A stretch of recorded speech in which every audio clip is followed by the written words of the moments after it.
여러분 주말 편하게 잘 쉬셨습니까? 3월 17일 월요일입니다. 마켓나우 1부 시작하겠습니다. 임종윤입니다. 네, 고은별입니다. 이번 주 굵직굵직한 금리 결정이 눈앞에 다가온 상황입니다. 미국과 일본 그리고 중국의 금리 결정, 정책 방향이 결정이 되는데요. 우선 미국과 일본 같은 경우에는 지금 이번에는 금리를 동결할 것이다라는 전망이 우세한 가운데 시장에서는 금리 결정 여부보다 앞으로의 정책 방향을 그렇죠. 어떻게 가져갈지에 대해서 더 주목을 할 것으로 보입니다. 뭐 예를 들어 FOMC에서 점도표가 어떻게 나올지 그리고 중앙은행장들이 어떤 발언을 할지 좀 주목해 보셔야 될 것 같습니다. 예, 일본은 전반적으로 금리 인상에 대한 그런 분위기들이 높음에도 불구하고 이번에 동결한다는 건 결국 역시 트럼프 관세 리스크를 염두에 뒀다 이렇게 볼 수가 있겠고요. 좀 전에 고영크도 말씀하셨지만 이 파월 연준 의장이 과연 관세와 관련돼서 어떤 언급을 할 것이냐 이 부분. 일단 지난주에는 미국 경제 괜찮아라는 얘기를 하면서 급락하던 시장을 한번 하루 정도는 끌어올렸던 그런 소방수 역할도 하긴 했었는데요. 자, 이번 주에 트럼프와 관세 리스크와 관련돼서 말씀 제일 걱정하는 게 인플레 또 국채금리 상승 이런 부분들인데 이런 부분 관련해서 파월 의장이 어떤 얘기를 할 것인지 뭐 딱 눈에 누구든지 알 수 있게 직관적으로 얘기하지는 않겠습니다만 어쨌든 어떤 뉘앙스를 들지 한번 주목해서 볼 필요가 있겠습니다. 네, 이와 함께 이번 주 또 엔비디아 개발자 컨퍼런스도 그렇죠. 앞두고 있습니다. 굵직굵직한 주요 이벤트들이 많은 만큼 저희와 함께 그 이벤트들 찾아보시고 그리고 대응 방법 모색해 보시면 좋을 것 같습니다. 네. 마켓나우 1부 본격적으로 시작해 보겠습니다. 네. 자, 모닝체크 오늘 또 세 가지 체크사항 준비했는데요. 첫 번째는 넥스트레이드 건입니다. 이게 이제 10개 하다가 110개로 늘어나는 것도 좀 다른 문제죠. 특히 이제 이번에 늘어나는 100종목은 이 코스피 100에 들어가 있는 종목도 코스닥 150에 들어가 있는 한마디로 좀 코스피 코스닥에 있는 대형주들이 이제 들어온다 이런 차원입니다. 그래서 따져보면 이번 주부터 어떻게 보면 본격적으로 소위 말하는 대체 거래 시장이 이제 본격화된다 이렇게 봐도 될 것 같고요. 당장 다음 주부터 이제 한 일주일 뒤에 다음 주부터 삼성전자라든가 이런 이제 그야말로 굵직굵직한 대형주들이 이제 들어오기 때문에 그렇게 따지면 3월 넷째 주 마지막 주부터 이제 사실상 완연한 이제 대체 시장으로서의 역할을 해 나갈 수 있겠구나 이렇게 볼 수가 있겠습니다. 표에 나오시는 것처럼 뭐 코스피 종목에서는 뭐 농심, 대상, 롯데정밀하고 롯데지주, 롯데 계열사들이 좀 많네요. 삼성증권도 들어가 있고요. 코스닥 시장 쪽에서는 볼까요? 두산 테스나 메일유업, 메디톡스 이런 회사들이 좀 들어 있습니다. 이런 회사들이 이제 좀 더 오늘부터 이제 거래가 된다는 말씀 이미 좀 된 거죠. 8시부터니까. 자, 말씀드린 24일부터는 삼성전자, SK하이닉스, 알테오젠, 에코프로들이 추가가 됩니다.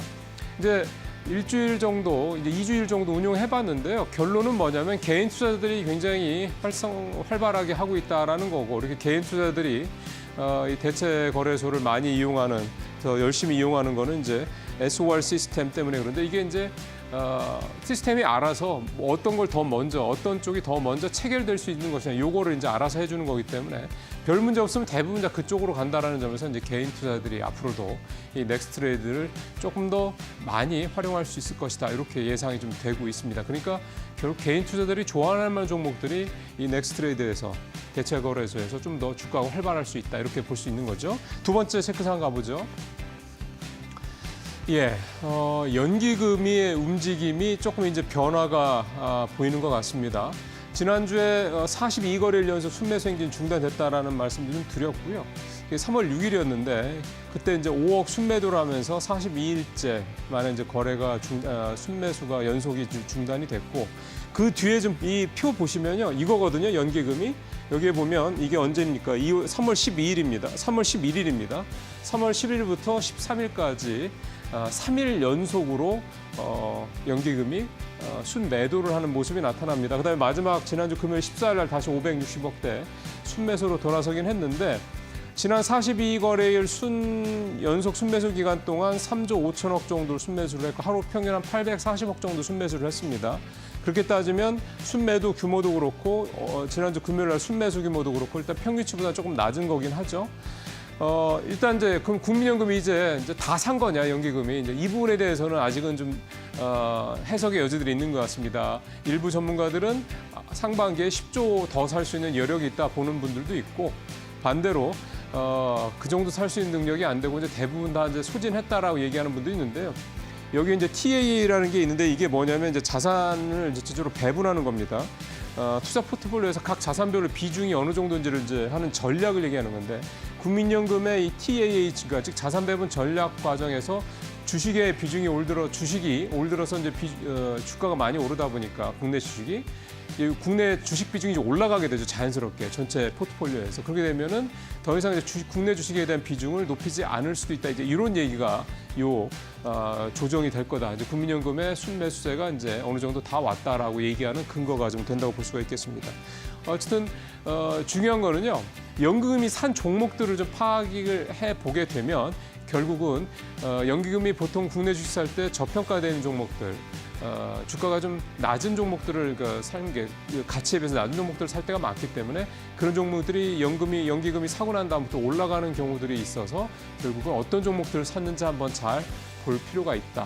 투자 전략적인 측면에서 일종의 국민연금 따라하기죠. 그거 한번 보시자. 그 말씀을 좀 드리겠습니다. 세 번째 체크상 가보겠습니다. 코오롱의 주가가 굉장히 많이 올랐습니다. 지난주 금요일에도요, 코오롱이 16%나 급등을 했고요. 나머지 코오롱 계열사들 조금씩 다 올랐습니다. 코오롱 이게 이제 일종의 이제 코오롱그룹의 지주회사죠. 주가가 석 달 새 100%가 올랐는데 일단 오른 이유는 코오롱 생명과학이 넉 달 만에 135%, 그다음에 코오롱 티슈진이 넉 달 만에 260% 각각 오르는 등 계열사들의 주가가 많이 올랐기 때문입니다. 이 두 회사가 오른 거는 이 인보사죠. 옛날 이름이 이제 이게 문제가 좀 돼서 이웅열 회장이 사퇴를 할 정도로 좀 문제가 좀 있었던 거였는데 2017년도 얘기입니다. 꽤 오래된 얘기입니다. 그때 이게 지난해 11월 재판에서 이제 무죄가 결론이 났죠. 대법원 판결에서. 그래서 그때부터 작년 11월부터 이 코오롱 티슈진이라는 회사가 주가가 반등을 하기 시작했는데 그 이후에 이제 생명과학 따라 올라가고 이런 식으로 하면서 이제 코오롱 주가, 이제 지주회사까지 올라간 그런 모습입니다. 그래서 보니까요, 그룹주들 움직임을 보니까 작년에 HD현대, 그다음에 작년 말 올 초에 한화, 그다음에 조금 그러니까 지난 2월에서 3월 사이에 포스코 이런 순을 좀 거치고 있어서 이제 그다음에 코오롱 그룹 순이 아니냐 이런 얘기도 나오고 있는데 아직 전체적으로 시가총액 이런 부분들은 좀 다른 그룹들에 비해서 코오롱 그룹은 좀 많이 좀 위세가 약화됐죠. 옛날에 이제 코오롱 그룹은 좀 아니라고 좀 볼 수가 있겠습니다. 어쨌든 이 소송 막바지 소송 끝나고 난 다음에 미국에서 지금 임상 3상 진행이 좀 거의 다 됐고 그래서 이런 부분들이 작용하고 있다 좀 봐야 될 것 같은데요. 역시 이것도 좀 잘 됐으면 좋겠습니다. 이게 고관절염 쪽 치료제이기 때문에 우리 연로하신 분들 많은 분들한테 큰 도움이 될 수 있는 그런 약이 될 수 있기 때문입니다. 자, 오늘 체크상 여기서 모두 마치도록 하겠습니다.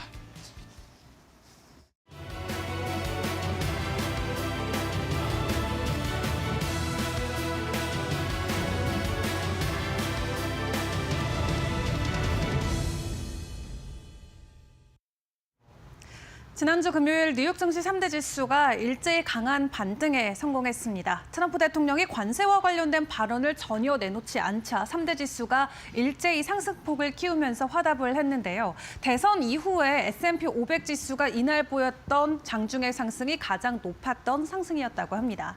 자, 그런 가운데 사실 경제 지표는 부정적인 지표들이 대거 나왔습니다. 소비자 심리 지수가 57.9까지 뚝 떨어졌는데 전년 동월 대비해서는 무려 27%나 감소된 수치고요. 또 여기에 인플레이션 지표 같은 경우는 되려 반등폭을 키워가면서 앞으로 미국 경제에 대한 인플레는 더 올라가겠지만 소비자들의 투자 심리는 내려가는 것을 시사하기도 했습니다. 이런 지표가 나왔음에도 불구하고 트럼프 대통령이 입을 닫자 증시는 일제히 반등하면서 화답을 했는데 그 가운데서도 낙폭을 크게 보였던 빅테크 관련주들의 주가 반등이 유독 반가웠었죠. 이번 주에 GTC 컨퍼런스가 준비돼 있는 만큼 엔비디아는 이날 장에서 5%대 강한 반등을 보였습니다. 지난 3거래일 연속으로 오름폭을 키우자 결국 $120 선을 다시금 회복해주는 모습을 보여주기도 했고요. 일단 엔비디아 같은 경우는 보통 이 GTC 컨퍼런스 기간 동안 주가가 늘 아웃퍼폼했던 모습을 지난 5년 동안 보여왔기 때문에 이번 한 주간의 주가 상승도 충분히 기대해 볼 수 있겠다라는 게 월가의 평가가 될 것 같습니다. 그리고 이날장에서 테슬라 4% 가까이 오름폭을 보였는데요. 중국에서 저가형 모델 Y 출시 소식과 함께 깜짝 반등에 함께 성공을 해주기도 했습니다. 자, 그럼에도 불구하고 지수단에서 놓고 봤을 때 지난 한 주를 다우존스는 3월 이후 가장 최악의 한 주를 보냈다고 합니다.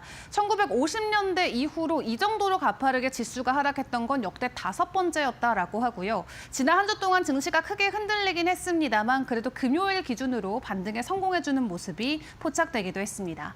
자, 그럼 오늘 우리 국내 증시에는 어떤 변수들이 있을지 주요 일정과 이벤트들도 정리를 해보도록 할 텐데요. 일단 주말 사이 전해졌던 단독 보도입니다. 이 메카시 전 하원 의장이 한국에 선제적으로 에너지나 조선업과 관련돼서 협력을 제시해야 된다라는 것을 트럼프 행정부에 이야기를 전했다고 합니다. 지금 알래스카 LNG 프로젝트도 지난주 금요일에 관련주들이 일제히 반등에 성공했던 가운데 MRO라던가 조선 관련주들도 오늘 해당 소식으로 추가적인 변동성이 나올 수 있을지 지켜보시는 게 중요할 것 같은데요.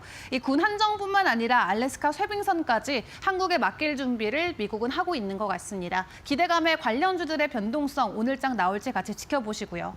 자, 그리고 중국 증시도 지난주 금요일에 급등한 채 마무리를 지었죠. 증시 연고점을 계속해서 돌파해내고 있는데 일단 오늘 중국에서는 소비 진작책 발표가 있습니다. 만약 구체적인 내용이 조금만 부실하더라도 이제 고점까지 올라온 증시 측면에서는 좀 부담감을 보여줄 수는 있겠습니다만 이 내수 살리기에 대한 기대감은 여전한 가운데 조금이라도 시장이 원하는 내용이 포함이 돼 있다면 추가적인 상승이 충분히 나올 수가 있겠고요. 중국 내수와 관련해서 중국 소비 관련주들을 오늘 국내 증시에서도 눈여겨보시는 게 중요할 것 같습니다.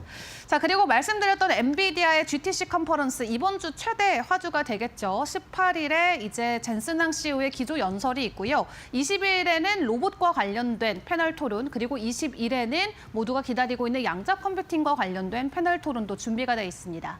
지난주 금요일에 이미 먼저 양자 컴퓨팅 관련주들이 미국 증시에서 엄청난 상승폭을 보였는데요. 관련해서 오늘 국내 증시도 양자 컴퓨팅 관련주들의 주가 변동성이 있을지도 체크해 보시는 게 좋겠고요.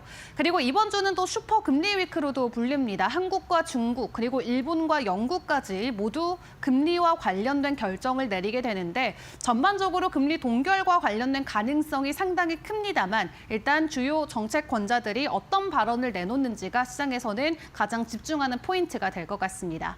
자, 이번 주도 정말 여러 가지 일정들을 잘 소화해줘야 되는데요. 일단 오늘 증시 개장에 앞서서 프리마켓에서 관련 종목들은 어떤 모습을 보이고 있을까요? 코스피 시장부터 열어보시죠. 자, 하나부터 현대제철까지 거래량 순으로 함께 확인해보고 있습니다. 하나가 현재 3.5%대 가장 강한 상승을 보이고 있고요. 현대건설 같은 경우도 2.3%대 상승 보여주고 있습니다. 이번 주에 푸틴 대통령과 그리고 트럼프 대통령이 직접 전화 통화를 통해서 종전과 관련된 내용을 나눌 것으로 보여지고 있는 가운데 종전 기대감과 함께 재건 관련주들의 변동성도 체크해보시는 게 중요할 것 같고요. 관련해서는 건설주로 현대건설이 시간 외에서 강한 상승을 보이고 있습니다. 코스닥 쪽의 상황도 바로 체크를 해보시죠. 코스닥도 거래량 순위로 함께 체크를 해보도록 하겠고요. 확실히 엔비디아와 관련돼서 기대감에 오르는 종목들이 많이 보이는 것 같습니다. 반도체 관련해서 원익 QNC, 심텍 확인해 볼 수가 있겠고요. 이 심텍 같은 경우는 이 엔비디아 HBM에 들어가는 기판을 만드는 회사이니만큼 현재 시간외에서 18%나 급등한 채 거래가 진행이 되고 있습니다. 이번 주에 예정돼 있는 주요 이벤트들을 일제히 주목한 채 프리마켓에서도 어느 정도 시세 반영이 이루어지고 있는데 오늘 개장의 분위기는 어떠할지 계속해서 저희 이데일리 TV와 함께 점검해 보시기를 바라겠습니다.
네, 박근호의 빅샷으로 이어가 보겠습니다. 오늘도 박근호 이사와 함께 체결 강도라는 신호를 통해서 우리에게 매수 시그널을 주고 있는 종목군들 알아보도록 하겠습니다. 이사님, 이번 주도 잘 부탁드립니다. 네. 네, 그럼 먼저 체결 강도 예시 종목부터 살펴보도록 할 텐데요. 첫 번째 종목 빠르게 공개해 보겠습니다. 네, 오늘 첫 번째 종목은 CJ입니다. 최근 지주사들의 순환매가 굉장히 네, 맞습니다. 눈에 띄고 있는데 CJ도 지난주에도 눈여겨볼 만한 그런 상승력이 나타나기도 했습니다. 워낙 유명한 회사라서요, 네. 그렇죠? 우리 네. 그 앵커님께서도 일주일은 아니고 한 달에 몇 번은 가실 것 같은데 올리브영 자주 가세요? 네, 저 어제도 갔다 왔습니다. 아, 어제요? 지금 중국 관광객들이 우리나라 오면은 기존에는 이제 뭐 특정 브랜드의 어떤 그 화장품 이제 명동 같은 데 있는 어떤 그런 가게를 갔다라고 지금 올리브영으로 바로 간다라고 그래요. 그래서 그 올리브영 관련돼서 지금 CJ가 시장에서 주목을 굉장히 많이 받고 있는 상황입니다. 네, 내용을 알겠습니다. 한번 그럼 알아보도록 관련된 하겠습니다. 이슈 한번 공개해 네. 주시죠. 일단 오. CJ 입장에서 올리브영을 상장을 네. 시키느냐 아니면 그냥 CJ랑 합병을 하느냐 이게 가장 큰 시장에서 관심거리였었거든요. 근데 최근에 CJ의 행보를 봤을 때는 이제 상장을 하는 것보다는 차라리 그냥 합병을 하는 게 낫지 않나라는 어떤 그 시장의 분위기예요. 근데 올리브영이 지금 실질적으로 몸값이 한 뭐 6조, 5조 이 정도 시장에서 평가를 받고 있거든요. 와, 네. 그래서 합병한다라고 하면 지금 CJ가 굉장히 저평가 영역에 있다라는 이제 판단 때문에 이제 CJ가 지금 올라가고 있는 상황인데 최근에 이제 올리브영이 일단 한국 뷰티파이오니아라는 곳에서 뷰티파이오니아는 어디냐면 네. 신한은행이랑 신한증권이 만든 특수목적 법인이에요. 아. 그쪽에 이제 콜옵션을 3년 내에 행사하면 되는 콜옵션을 좀 일찍 행사를 해서 일단 지분을 계속 좀 강화하고 있는 상황이거든요. 그래서 51% 이상을 갖고 있는 CJ 입장에서는 일단은 뭐 올리브영과 관련돼서 최대 주지라는 점, 그 다음에 뭐 저평가라는 점 이런 것들이 좀 시장에서 많이 좀 부각이 되면서 금요일 날 좀 급등이 좀 나온 것 같습니다. 네, 알겠습니다. 지금 CJ 올리브영에 대한 가치가 부각을 받으면서 함께 CJ도 주가가 반응을 하고 있는 건데요. 그렇다면 차트 보면서 어느 정도의 상승력이 나왔는지 한번 살펴보겠습니다. 네. 지난주 금요일 날 일단 종가 와. 기준으로 17%가 좀 약간 안 되는 16.93% 정도 상승을 했는데요. 네. 윗꼬리가 있으니까 뭐 20%가 훨씬 넘었다는 뜻이죠. 지주사들이 사실 20%가 웬만한 이슈 아니면 넘기가 힘든데 그렇죠. 일단 뭐 체결 강도상에서 약간 횡보하는 구간에 상당히 좋은 자리에서 신호가 나왔고 그다음에 두 번 음봉일 때에 어떤 체결 강도가 어떤 상황을 보여줬는지 그러고 나서 이런 흐름들 한번 같이 체크를 해보도록 할까요? 알겠습니다. 그럼 저 빨간색 화살표가 있는 네, 날 맞습니다. 과연 네. 체결 강도가 어떻게 신호를 줬는지 지금 바로 공개해 보겠습니다. 지난주 월요일이 될 것 네. 같은데요. 네. 지금 3월 10일이고요. 네, 5% 오른 날 물론 네. 그 전에도 이제 체결 강도가 완성이 좀 됐었었는데 빠졌다가 약간 횡보하는 구간에서 빠졌다가 다시 들어갔어요. 제가 이제 그 강조를 드리는 게 빠졌다가 다시 들어가면은 추세가 좀 강화가 된다라고 말씀을 드렸잖아요. 요게 이제 우리가 보통 체결 강도 차트를 보면 이렇게 W자를 그리는 걸 볼 수가 있는데 체결 강도 여기 이제 화면에서는 안 보입니다. 이쪽에 이제 차트로 바꾸는 버튼이 있어요. 네. 그럼 이 텍스트가 이제 차트로 바뀌게 되는데 그 부분 참고하시면 될 것 같고 그다음에 계속적으로 이제 100 이상 5일 체결 강도 높아지고 두 번 정도 이제 음봉으로 조정을 받았었는데 뭐 뒤에 받쳐줬기 때문에 그리고 뭐 체결 강도 아니더라도 차트를 보면 뭐 그다지 이렇게 뭐 흔들릴 듯한 느낌은 아니죠. 그러고 나서 금요일 날 20% 넘는 급등을 좀 보여주는 흐름을 CJ가 좀 보여줬습니다. 네, 이사님, 제가 갑자기 문득 궁금한 게요. 네. 빠졌다가 다시 100 이상으로 들어갔을 때 좀 더 견고한 상승을 보인다라고 말씀을 해주시잖아요. 네네네. 그렇다면 그 빠진다는 기준이 5일이에요? 아니면 뭐 한 달이에요? 그런 뭐 일단 있을까요? 두 개를 기준으로 보는 당일이랑 게, 5일이요? 맞다라고. 네. 이 20일 체결 강도 네. 사실 한번 들어가면 잘 네. 안 풀리고 이것까지 풀려버린다라고 하면 조금은 좀 약간 리스크 관리가 좀 필요한 그런 부분들이죠. 네. 네, 알겠습니다. 한 달 체결 강도는 좀 꾸준하게 가줘야 되는 거고 네. 일주일과 당일 체결 강도가 뭐 단기적으로는 풀릴 수 있습니다만 다시금 100을 들어갈 때는 눈여겨보는 게 좋다라고 이야기해 주셨고요. 이렇게 첫 번째 체결 강도 예시 종목 확인해 봤고 이어서 두 번째 종목 살펴보겠습니다. 네. 워닝 머트리얼즈 들고 오셨는데 이 종목은 뭐 많은 분들께서 워낙 유명한 종목이라서 네. 알고 계실 것 같긴 한데 그래도 어떤 사업하고 있는지 말씀해 주시죠. 반도체를 우리가 보통 만들 때 네. 그 가스가 굉장히 중요한 부분을 역할을 하거든요. 증착할 네. 때도 필요하고 그래서 이제 특수가스 관련된 기업이라고 보시면 될 것 같습니다. 알겠습니다. 그렇다면 특수가스 관련된 사업을 영위하고 있는 기업인데 오늘 어떠한 이슈 때문에 이 종목을 함께 선정을 했는지 보겠습니다. 네. 오. 일단 워닝 머티리얼즈 타이틀을 제가 한번 읽어볼게요. 네. 매출 감소 불구하고 영업이익은 130%가 증가했다. 사실 130%라는 것은 이제 우리가 보통 110%요? 110%라는 것은 우리가 보통 이런 식으로 이제 판단을 할 수가 있습니다. 전해에 굉장히 안 좋았을 때. 전해에 굉장히 안 좋아서 올해 조금 평탄만 치면은 이 영업이익이 확 늘어나기 때문에 그런 부분도 있긴 합니다만은 좀 약간 자세히 읽어보면은 네. 매출은 줄었지만 이제 실질적으로는 일단 원가 절감 및 이제 전 분기에 대해서 재고의 건전성이 좋아졌다. 그래서 수익성이 개선됐다. 이렇게 좀 표현을 하고 있는데 지금 반도체주들이 전반적으로 이제 엔비디아 좀 내려가면서 네. 분위기가 살짝 좀 흔들렸다가 나름대로 자체 탄력이 있는 종목군들은 굉장히 좋은 흐름을 보여주고 있어요. 그래서 워닝 머티리얼주도 시장에서 나도 이제 반도체 관련주다라는 것을 좀 어필을 하는 듯한 그런 차트가 좀 나오고 있습니다. 알겠습니다. 그렇다면 저 차트가 어떻게 나오고 있는지 지금 바로 보도록 하겠습니다. 네. 워닝 머티리얼즈 차트가 이제 네. 제가 이제 강조를 드리는 부분들이 그 차트가 바로 나왔는데 여기까지 이제 정배열이잖아요. 네. 여기까지는 정배열인데 여기까지는 역배열이란 말이죠. 근데 그 역배열을 끝냈잖아요. 지난주 네. 금요일에. 물론 이동평균선은 역배열을 아직 유지를 하고 있긴 합니다만 주가가 먼저 정배열이 되면서 정배열된 기간보다 역배열 기간이 굉장히 짧잖아요. 이런 차트들이 사실 굉장히 시장에서 상승 탄력 굉장히 많이 나오는 중요한 패턴 중에 하나거든요. 네. 이 패턴들 나오는 종목군들을 유심히 보셔도 될 것 같고요. 기술적 분석을 중요하게 생각하시는 분들은 그리고 이제 그 은별에서는 여기 네. 은봉에 화살표가 돼 있잖아요. 네. 은봉에서 신호가 나왔으니까 화살표를 제가 표시해놨을 텐데 이게 상당히 좀 의미가 있다. 이렇게 좀 말씀드리고 싶네요. 그러면 어떻게 의미를 줬는지 바로 체결강도 확인해 보겠습니다. 네. 바로 급등 나오기 전날이고요. 네, 네, 네. 13일.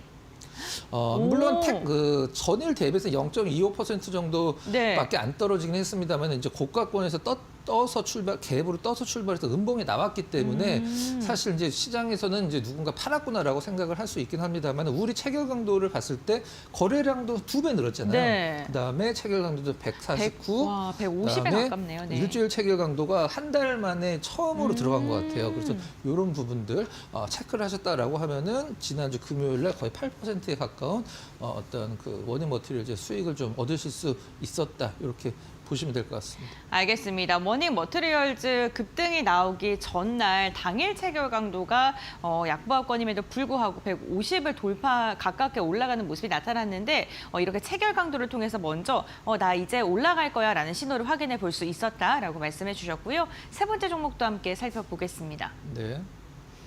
네, 역시나 반도체와 관련된 기업을 들고 오셨는데요. 감광에 관련 기업이고요. 네네. 동진 세미캠 같은 경우에는 어떤 이슈를 좀 주목하고 계실까요? 일단 그 반도체 쪽에 이제 1세대 회장님이라 부르시는 분이 이제 동진세미캠 회장님인데 돌아가셨고 네. 그다음에 그 뒤에 이제 부회장이라고 이제 타이틀을 달고 있는 아드님 두 분이 계신데 아마 뭐 아직까지는 뭐 그런 큰 느낌은 없긴 합니다만 시장에서 과연 그 누가 이제 지분을 물려받을까 이제 그 어떤 그 유서가 아직 공개가 안 됐기 때문에 물론 뭐 법대로 이렇게 뭐 배분이 되긴 하겠습니다만 만약에 회장님의 유서가 좀 약간 특이한 부분이 있다라고 하면은 조금 그 우리가 보통 뭐 왕자의 난이라고 표현하는 네.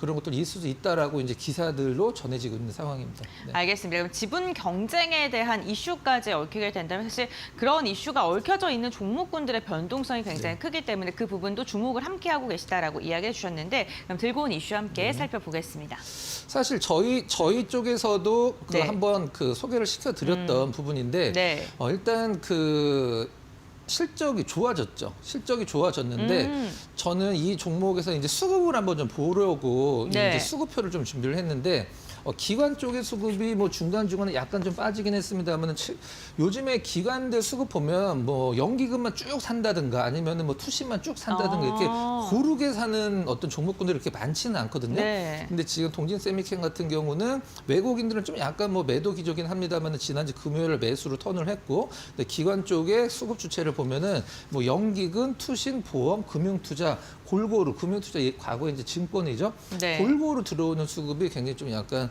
뭐라고 그래야 될까요? 앞으로의 좀 약간 희망을 좀 더 가져도 되는 그런 수급을 보여주고 있다. 이렇게 좀 보여드리려고 수급표를 좀 갖고 왔습니다. 알겠습니다. 기관의 매수세가 최근 꾸준하게 들어오고 있다는 게 특징적인데 그렇다면 주가는 얼만큼 지금 올라온 상태인지도 함께 확인해 보겠습니다. 네. 일단 이날 완성이 돼서 네. 뭐 골든 크로스가 나면서 이제 이것도 역시 마찬가지예요. 한번 보면은 여기까지가 이제 정배열이잖아요. 네. 그렇죠. 까만색 선이 이제 5일선, 빨간색 선 20일선입니다. 여기까지가 정배열이고 역배열을 3, 4일 만에 극복을 했어요. 바로. 여기가 바로 역배열이죠. 네. 정배열 기간 긴 거 정말 대비해서 짧네요. 그렇죠. 네. 역배열을 바로 극복을 했기 때문에 이런 식의 흐름들을 우리 테크니컬적인 분석 많이 하시는 분들은 좀 참고를 하실 필요가 있고요. 그다음에 저희 그 코너에서도 소개를 시켜드렸고 목요일 날 이제 음봉 나온 부분을 체결 강도로 일단 뭐 어떤 그 잘 지키는 흐름이 나왔고 금요일까지 아주 좀 러프하지만 상당히 좀 무난한 흐름이 좀 나오고 있는 그런 상황입니다. 네, 지금 차분하게 계속 올라가고 있는 상황인데 그렇다면 지금 화살표 있는 그날 체결 강도가 어떻게 포착이 됐는지 살펴보겠습니다. 네.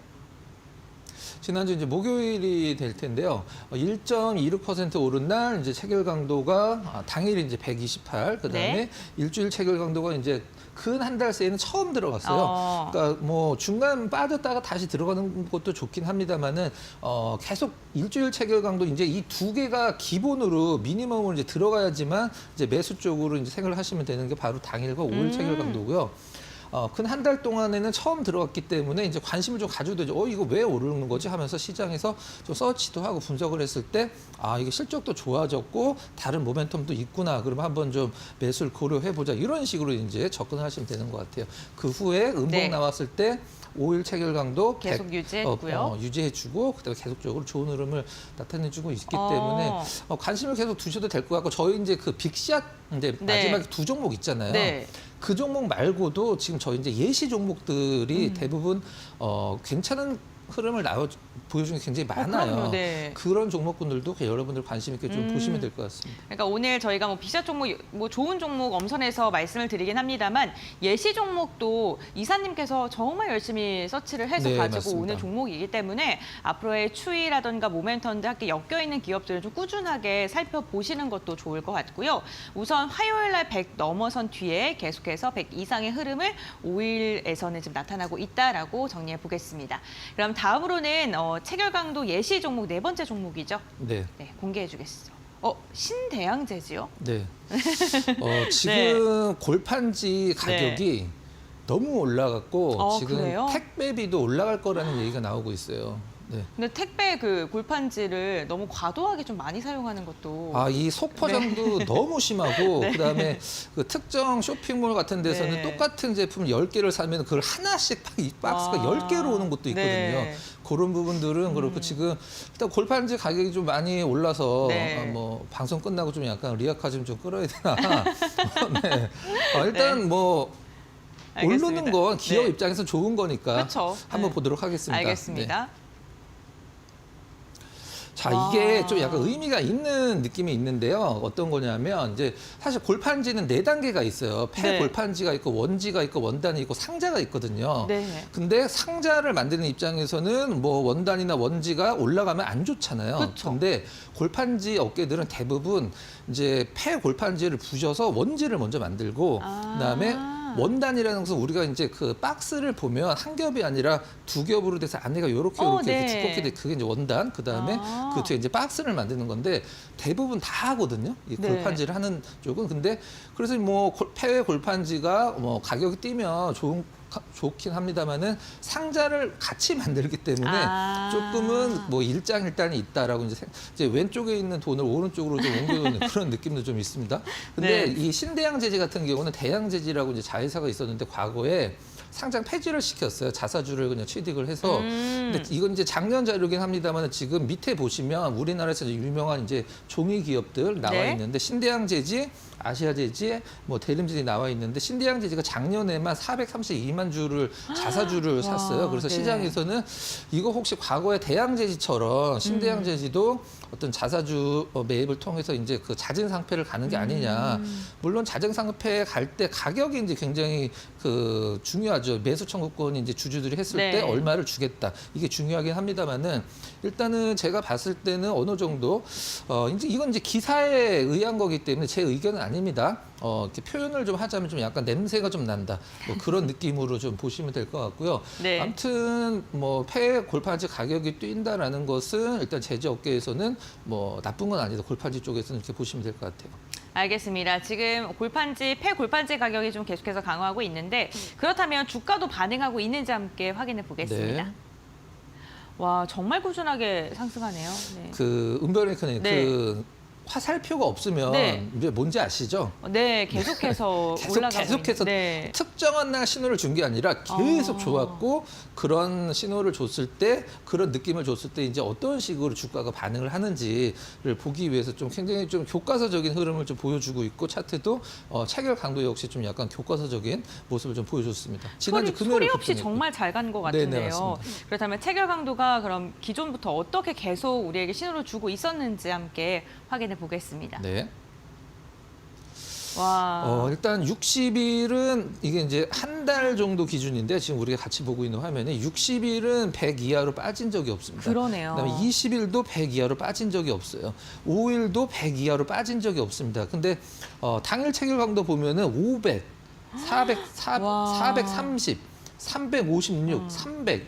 그러니까 뭐 300은 기본으로 좀 나오는. 물론 뭐 체결량이 그렇게 많지는 않습니다만은 일단 이런 흐름들을 봤을 때 일단 제가 첫 시간에 가장 네. 강조를 해드린 게 뭐냐면 체결 강도가 좋다라는 건 사람들이 많이 샀다는 뜻이잖아요. 그렇죠. 근데 사람들이 이걸 왜 사지라는 것을 빨리 좀 제가 판단을 해야 돼요. 근데 그냥 뭐 저희가 이제 종목 소개할 때 모멘텀을 한 장씩 보고 가잖아요. 네. 그런 식으로 이게 시장에서 사람들이 왜 사고 있지라는 것을 판단을 해야 됩니다. 그러면은 이게 앞으로 어떤 그 내가 알고 있는 모멘텀을 주가에 어느 정도 적용이 됐는지 이제 주가가 앞으로 얼마나 남았는지 그걸 이제 어느 정도 판단을 할 수가 있거든요. 근데 상당히 좀 특이한 체결 강도고 예시 종목 같은 경우는 저는 이제 체결량을 네. 어느 정도 감안을 하기 때문에 체결량이 너무 거래량이 너무 없는 건 제가 이제 예시 종목을 갖고 오기 좀 힘들어서 네. 저도 계속 이제 리스트업을 했던 기업인데 지난주 금요일까지 좀 상당히 좀 차분한 흐름이 잘 나오더라고요. 그래서 좀 소개를 시켜드리는 차원에서 좀 갖고 왔습니다. 근데 우리 시청자님들께서는 이걸 보면서 그러면은 대체 이런 종목을 네. 언제 사야 되나? 언제 사야 되나? 네. 네, 엄청 궁금하실 것 같아요. 그냥 계속 보고만 있을 수는 차트로 없잖아요. 봤을 때 아무 네. 때나 사도 되지 않을까요? 아무 때나 사도 될 것 같은데 네. 일단은 이제 가장 중요한 게 이 네. 종목을 언제 포착을 하느냐는 사실 체결 강도로 포착을 하긴 하는 건데 이거 제가 좀 약간 더 볼 수 있으면 언제 체결 강도 이렇게 완성이 됐는지 보여드리면 되는데 와. 저 밑에 있거든요. 네. 그래서 그때 보시면 될 것 같고 나름대로 이런 종목군들은 차트 보면서 말씀드리면 이렇게 음봉 보여줄 때 사는 게 훨씬 좋습니다. 이런 식으로 이제 떨어지나요? 조정. 네. 조정 받았을 때 이제 사시는 게 좋다. 뭐 제가 봤을 때는 좀 더 보셔도 될 것 같은 그런 느낌이에요. 알겠습니다. 저희 체결 강도 예시 종목 네 번째 종목으로는 신대양 재질을 확인을 해봤습니다. 정말 석 달부터 한 달 그리고 일주일까지 100 이상을 한 달 내내 좀 이어지고 있는 종목인데요. 앞으로 좀 추가적으로 이 종목은 좀 봐도 좋다라고 이야기해 주셨으니까 한번 관심 있게 보셔도 좋을 것 같고요. 이제 저희가 빅샷 종목을 공개를 해볼 텐데요. 이사님께서 이슈 그러니까 상승하는 이유가 뭔지 찾아보고 그리고 체결 강도와 함께 연관돼서 봐야 된다라고 이야기를 했는데 개인 투자분들께서 이슈까지 찾는 게 조금 어려울 수도 있거든요. 그래서 이사님께서 오늘도 잘 엄선해서 들고 오셨을 거라 생각합니다. 네. 첫 번째 종목 공개해 주시죠. 네. 테스요. 네. 테스 같은 경우는 오늘 전반적으로 기술주를 좀 갖고 오는 네. 듯한 느낌이 반도체 드는데. 쪽이 최근에 네. 시세도 잘 나오고 네. 좋기 때문에 좀 약간 소개를 시켜드리도록 하겠습니다. 알겠습니다. 그럼 테스를 우선 갖고 온 이유부터 먼저 확인해 보겠습니다. 네. 테스는 이제 우리나라 이제 증착 기업인데요. 반도체 공정에서 네.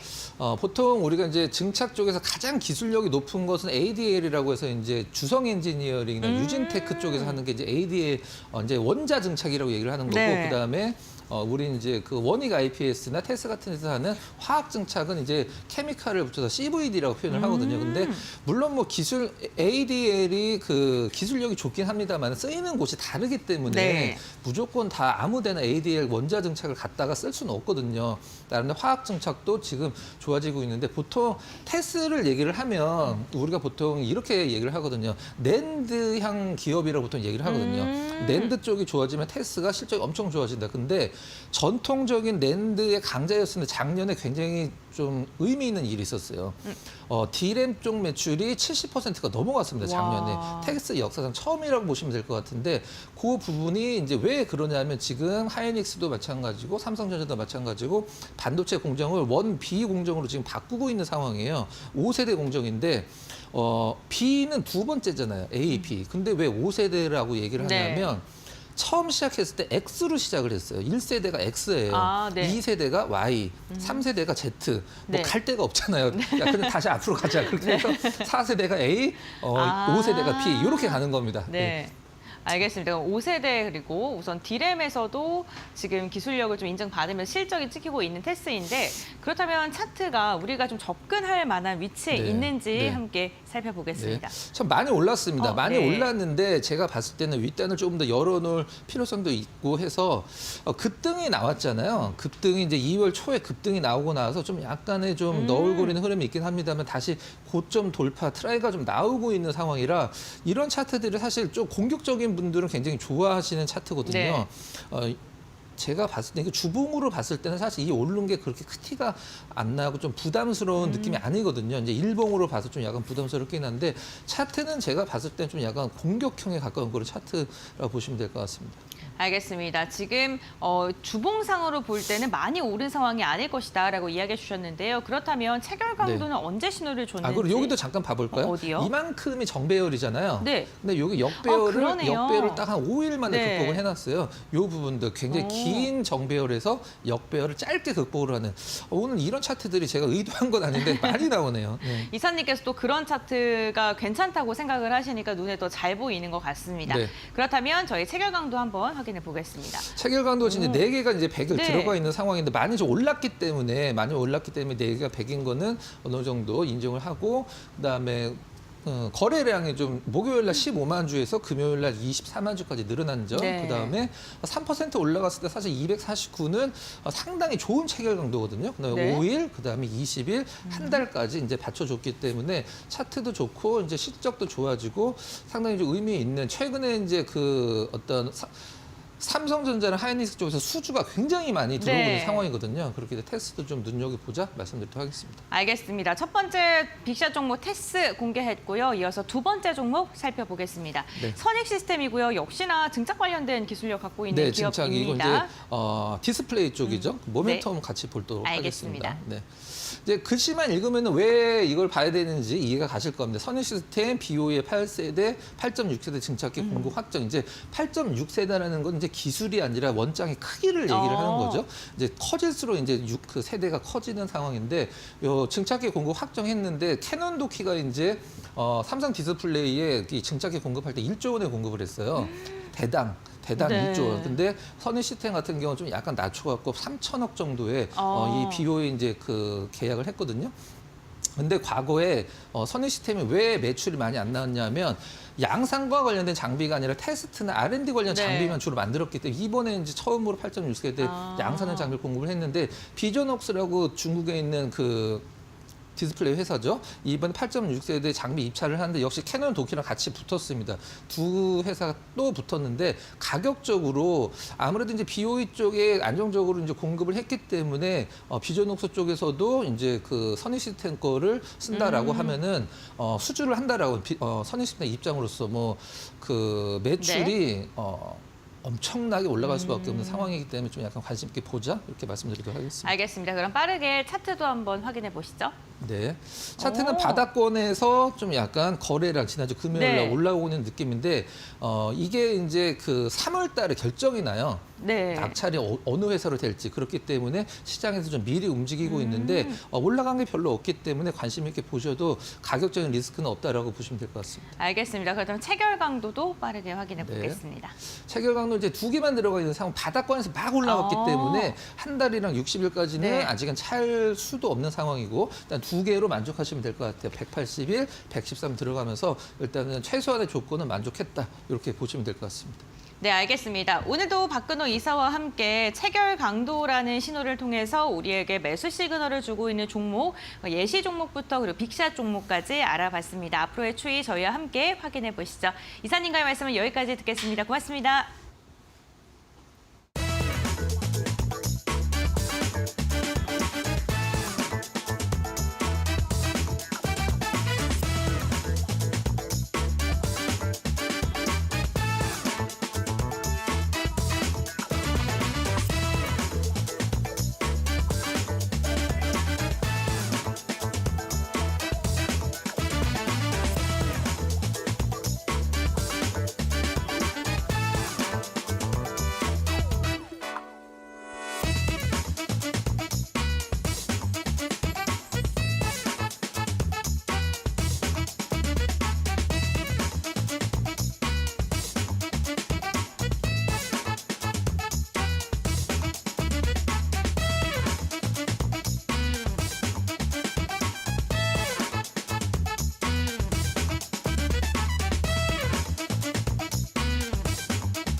마켓 리포트입니다. 처음 살펴볼 리포트는 네오팜입니다. 주력 브랜드의 성장과 수출 확대로 인한 효과가 1분기부터 나타날 것이라는 의견입니다.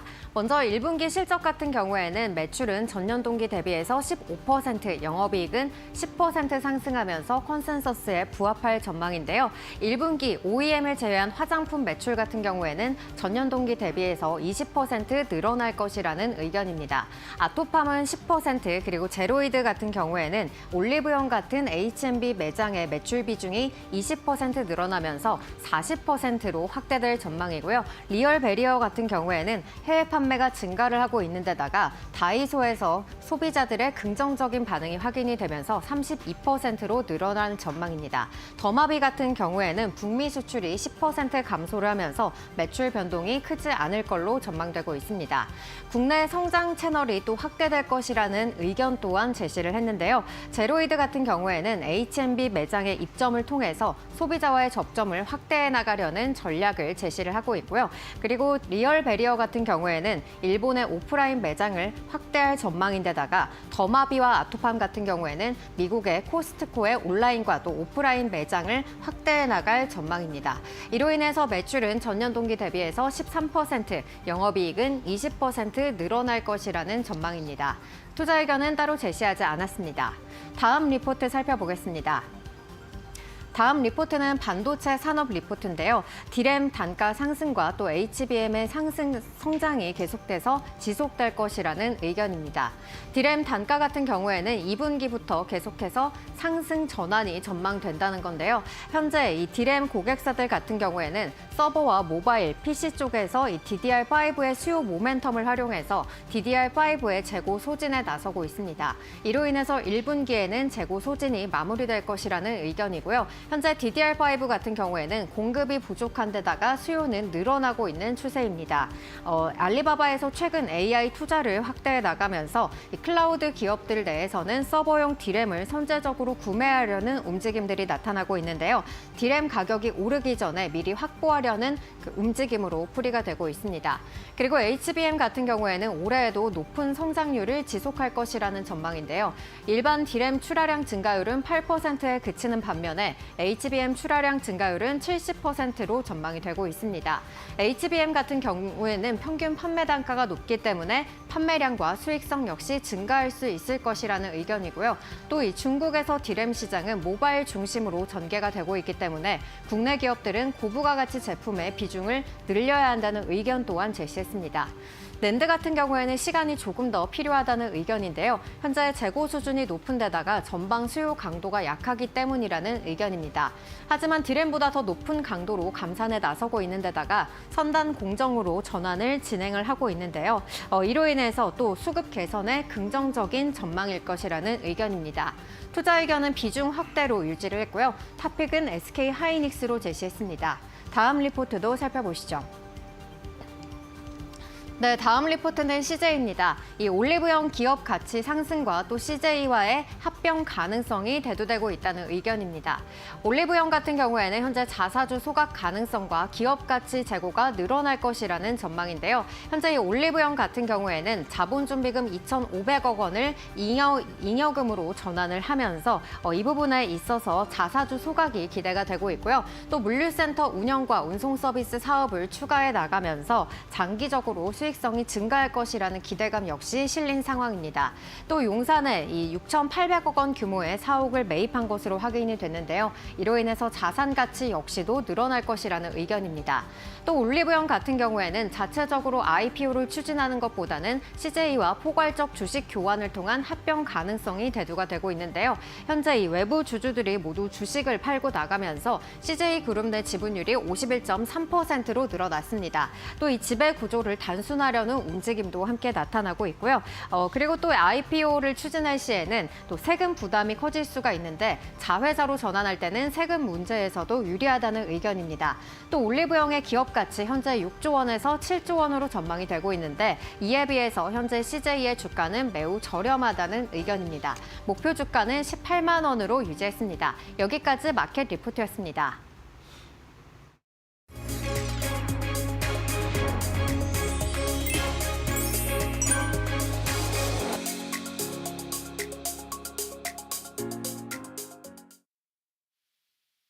네, 안녕하세요. 반갑습니다. SK증권 서영훈 차장입니다.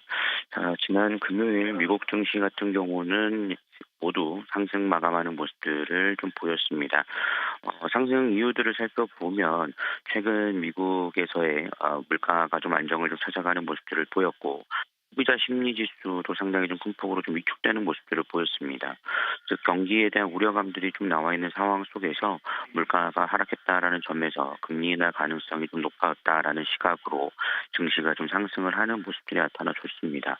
그리고 최근 워낙 낙폭이 컸던 부분들에 따라서 낙폭과대에 따른 저가 매수가 유입됐다라는 전망도 나오고 있는 상황이라고 좀 볼 수 있겠습니다. 다만 최근 미국의 소비자 심리 지수가 둔화되고 물가가 약화되고 제조업 지표 역시 약한 모습들이 나타나주고 있다라는 점은 경기에 대한 우려감이 또 다시 한번 부각될 수 있다라는 점들도 생각해 보셔야 될 것입니다. 특히나 현재 구간에서 트럼프 대통령의 여러 발언들로 인해서 상당히 좀 변동성이 큰 상황 속에서 이러한 좀 경제에 대한 불확실성이 높아지고 있다라는 점은 금요일에는 좀 상방으로 반영을 했지만 이런 부분이 계속적으로 반영이 되긴 어렵다라고 좀 살펴보실 필요가 있겠고 이로 인해서 우리나라 시장을 포함한 글로벌 금융시장에 대한 변동성은 당분간 좀 지속될 가능성이 높다라고 좀 볼 수가 있겠습니다.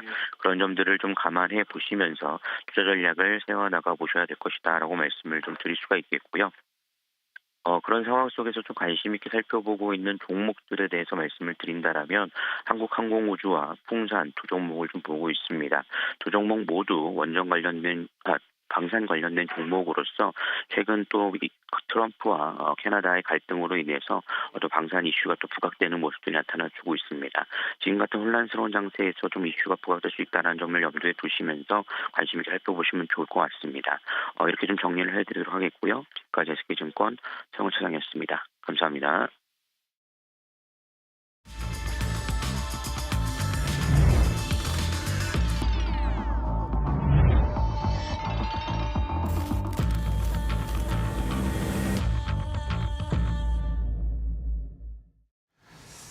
네, 3월 17일 월요일 8시 50분 딱 됐습니다. 자, 오늘도 김민수 대표님, 신일섭 위원, 그다음에 권변 앵커와 함께 하도록 하겠습니다. 어서 오십시오.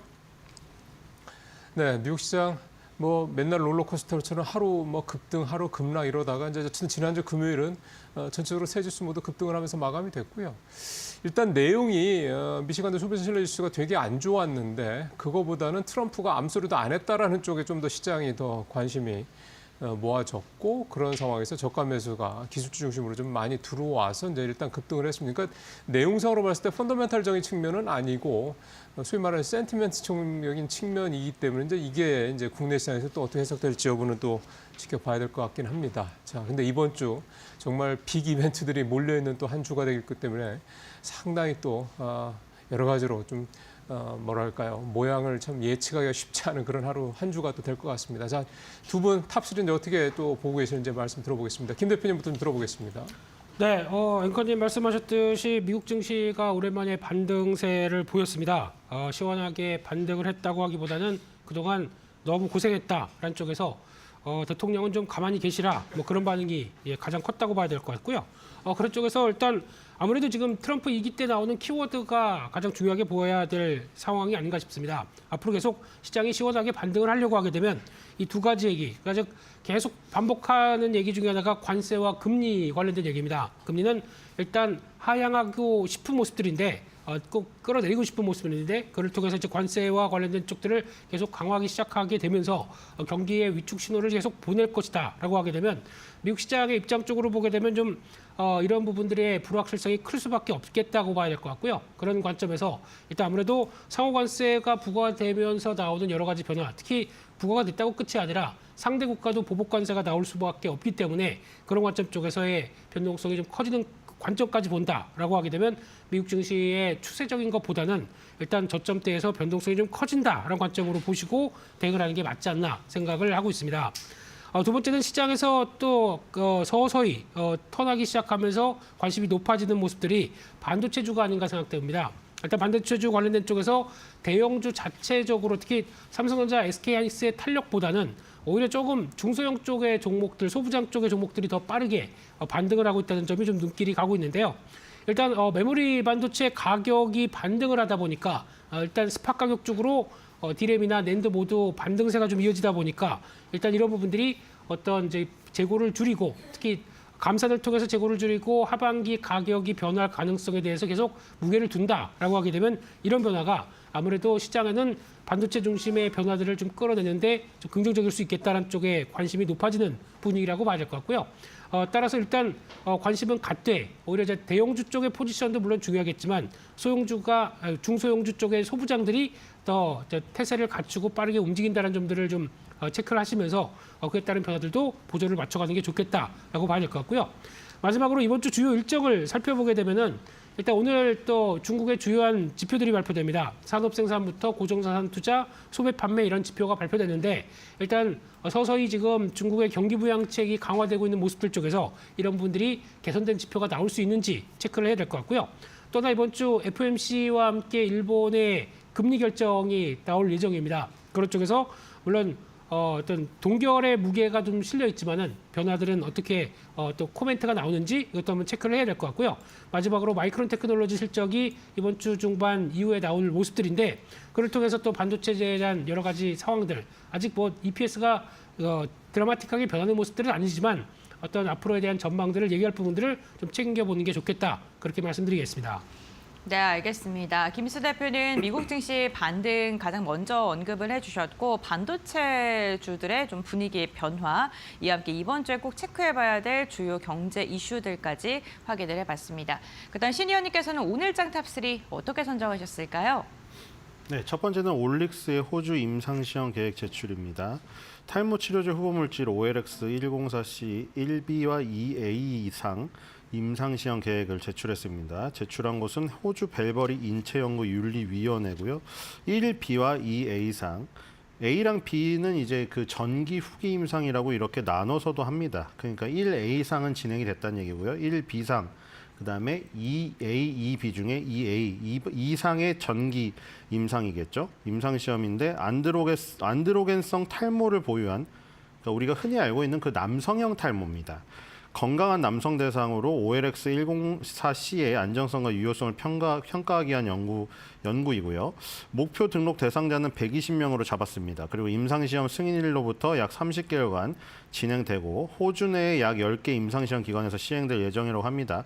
그래서 올릭스가 조금 반등을 했고요. 두 번째는 듀켄바이오의 알츠하이머 진단시장 확대 전망에 따른 급등세입니다. 자, 레캠비라는 그 약이 지난해 말에 우리나라 그 식약처의 승인을 받고 지금 그 처방이 되고 있는데요. 사실상 지금 이게 치매 신약은 새로 나왔기 때문에 그동안 있던 치매약은 치료하는 약은 아니었습니다.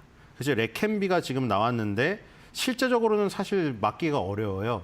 왜냐하면 정맥주사인데 이게 비용이 한 4천 정도 든다고 보시면 됩니다. 상당히 부담스럽기 때문에 지금은 맞기 힘든데 그래서 지금 이제 뭐 급여에 대한 어떤 부분이 활발히 지금 얘기가 진행이 되고 있어요. 그래서 일단 그 레캠비던 아니면 지금 일라이릴리가 개발하고 있는 그 FDA 승인을 받았죠. 승인을 받은 그 약이던 지금 맞으려면 일단 알츠하이머 진단이 내려져야 됩니다. 그 진단제를 만드는 회사가 바로 듀켄바이오입니다. 진단제가 비자밀관 유라 체크가 있고 그리고 원래 듀켄바이오가 하고 있던 캐시카우는 암 방사성 진단용 조영제를 판매하는 이 부분이 핵심 사업이었고요. 근데 이제 앞으로 이제 레캠비를 비롯하여 일라이릴리의 치매 신약도 지금 우리나라에서 들어올 예정이기 때문에 비자밀과 유라체크의 두 제품 처방수가 2025년 기준으로 약 5만 6천 도즈까지 늘어날 것으로 분석된다는 증권가의 분석이 나왔습니다. 그래서 전체 영업이익을 200억 원으로 전망을 했거든요. 그래서 이런 부분 때문에 듀켄바이오가 급등을 했고요. 세 번째는 뷰노의 자산 양수 결정입니다. 자, 우리가 루닛, 뷰노, 딥노이드 이렇게 루닛, 뷰노, 딥노이드 맨날 이렇게 3사를 거론하잖아요. 이 지금 인공지능 AI 이 분석 그 3대 장입니다. 그 다음에 코어라인 소프트라는 다크호스가 있는데 뷰노가 코어라인 소프트에다가 렁시티를 지금 그 양수를 했고요. 뷰노는 앞으로 지금 딥카스에 주력한다는 이 소식을 전해왔습니다. 예, 마지막으로 뷰노까지 말씀을 들어봤고요. 이제 58분 됐습니다. 동시효과 상황 살펴봐야 되겠죠? 고은별 앵커 전해주십시오. 네, 3월 17일 월요일장 국내 증시 이제 출발을 2분 정도 앞두고 있는 상황입니다. 금요일장 우선 미국의 3대 지수가 일제히 상승했고요. 필라델피아 반도체 지수는 3% 이상의 강한 상승이 나왔습니다. 최근에 조정을 많이 받은 만큼 가격적인 매력이 좀 부각을 받은 것으로 보이는데요. 오늘 국내 증시 역시나 이러한 훈풍을 이어받으면서 양시장 일제히 상승 출발 준비 중에 있습니다. 유가증권 시장 0.89%가량 상승하면서 2,590선 터치를 준비하고 있는 상황, 그리고 코스닥은 0.79%가량 상승하면서 740포인트를 웃돌며 출발을 준비 중에 있습니다. 그렇다면 시가총액 상위 종목은 어떻게 출발 준비하고 있을까요? 예상치 결과 확인해 보시죠. 1위부터 5위입니다. 오늘 전반적인 종목의 분위기는 좋을 것으로 보이는데 삼성전자가 1.8% 강한 상승 출발 예고하고 있고요. SK하이닉스도 0.73%가량 상승 출발 준비 중에 있습니다. 지난주 금요일 SK하이닉스가 상대적으로 더 많이 올랐던 만큼 오늘은 삼성전자가 더 힘을 내주고 있는 상황입니다. 이재용 삼성전자 회장이 직원들에게 삼성다운 저력을 잃었다, 사직생의 각오로 회사를 일으켜야 된다라는 그러한 이야기를 한 것으로 전해지고 있습니다. 과연 삼성전자가 이러한 변화의 시계제로 상황 속에서 이를 극복할 만한 포인트를 찾아낼 수 있을지 우선 주가는 긍정적인 반응하고 있고요. LG에너지솔루션 1%가량 상승하면서 오늘 33만 원 터치할 것으로 보입니다. 보이고 삼성 바이오로직스도 오늘 1.3%가량 상승 출발 준비 중에 있습니다. 현대차만 지금 좀 갈피를 못 잡고 있는 상황입니다. 수출에 대한 부담감이 여전히 현대차에 대한 주가의 발목을 잡고 있는 상황으로 보입니다. 국내 증시 출발합니다.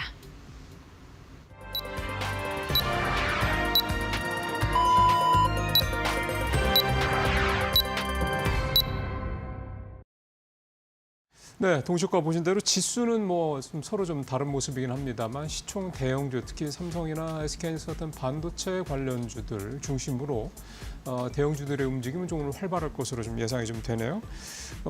지금 전체적으로 선물 옵션 쪽도 좀 플러스권을 좀 나타내는 그런 모습들이 나타나고 환율도 1,450원대 아직 위긴 합니다만 또 흐름은 일단 급등하던 흐름은 좀 주춤한 것 같습니다. 자, 코스피부터 보죠. 0.86%. 올라서 2,588이고 코스닥은 지금 0.80%. 오늘은 코스피와 코스닥보다 조금 더 나은 모습이 좀 나타나고 있는 그런 상황입니다. 예, 이게 지난주에 외국인들이 선물 누적이 플러스로 돌아선 것도 좀 눈에 띄고요. 지금 환율 나옵니다만 1.8원 내려서 1,452원. 일단 환율은 조금 이제 급등세 부분은 좀 주춤해진 거라 이렇게 봐도 될 것 같습니다. 자. 본격적으로 이제 출발 상황 살펴볼 시간입니다. 아까 동시효과 상황 때 시가총액 상위 종목들 좋았는데 코스피 쪽이 특히나요. 계속 이런 흐름 나오는지 보죠. 자, 본변을 전해 주십시오. 네, 3월 17일 월요일장 국내 증시 출발을 했습니다.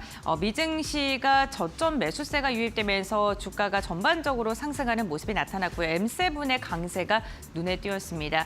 이에 연동돼서 오늘 국내 증시 역시나 양시장 일제히 상승으로 출발을 했는데요. 유가증권 시장 1% 이상의 강한 시세 내뿜으면서 2,590선 돌파했고요. 코스닥 같은 경우에도 오늘 0.7%가량 상승하면서 740선을 웃도는 모습입니다. 특히나 오늘 대형주들의 상승이 눈에 띕니다. 코스피 200은요 1.2%, 코스피보다도 상대적인 더 강세가 확인되고 있습니다. 그렇다면 시가총액 상위 종목은 어떻게 출발했을까요? 유가증권 시장부터 확인해 보시죠. 엔비디아가 금요일장 5%가량의 강한 시세를 분출했습니다. 오늘 이와 함께 국내 증시 반도체 대형주들의 시세도 눈에 띄는데요. 삼성전자 2% 이상 상승하면서 56,000원 선 눈앞에 두고 있는 상황이고요. SK하이닉스 지난주에 이어서 이번 주까지 시세를 이어갑니다. 연속성 나오고 있고요. 현재 구간에도 2%에 가까운 상승이 확인되면서 20만 원 선 웃도는 것은 물론이고 20만 8천 원까지 상승폭이 커지고 있습니다.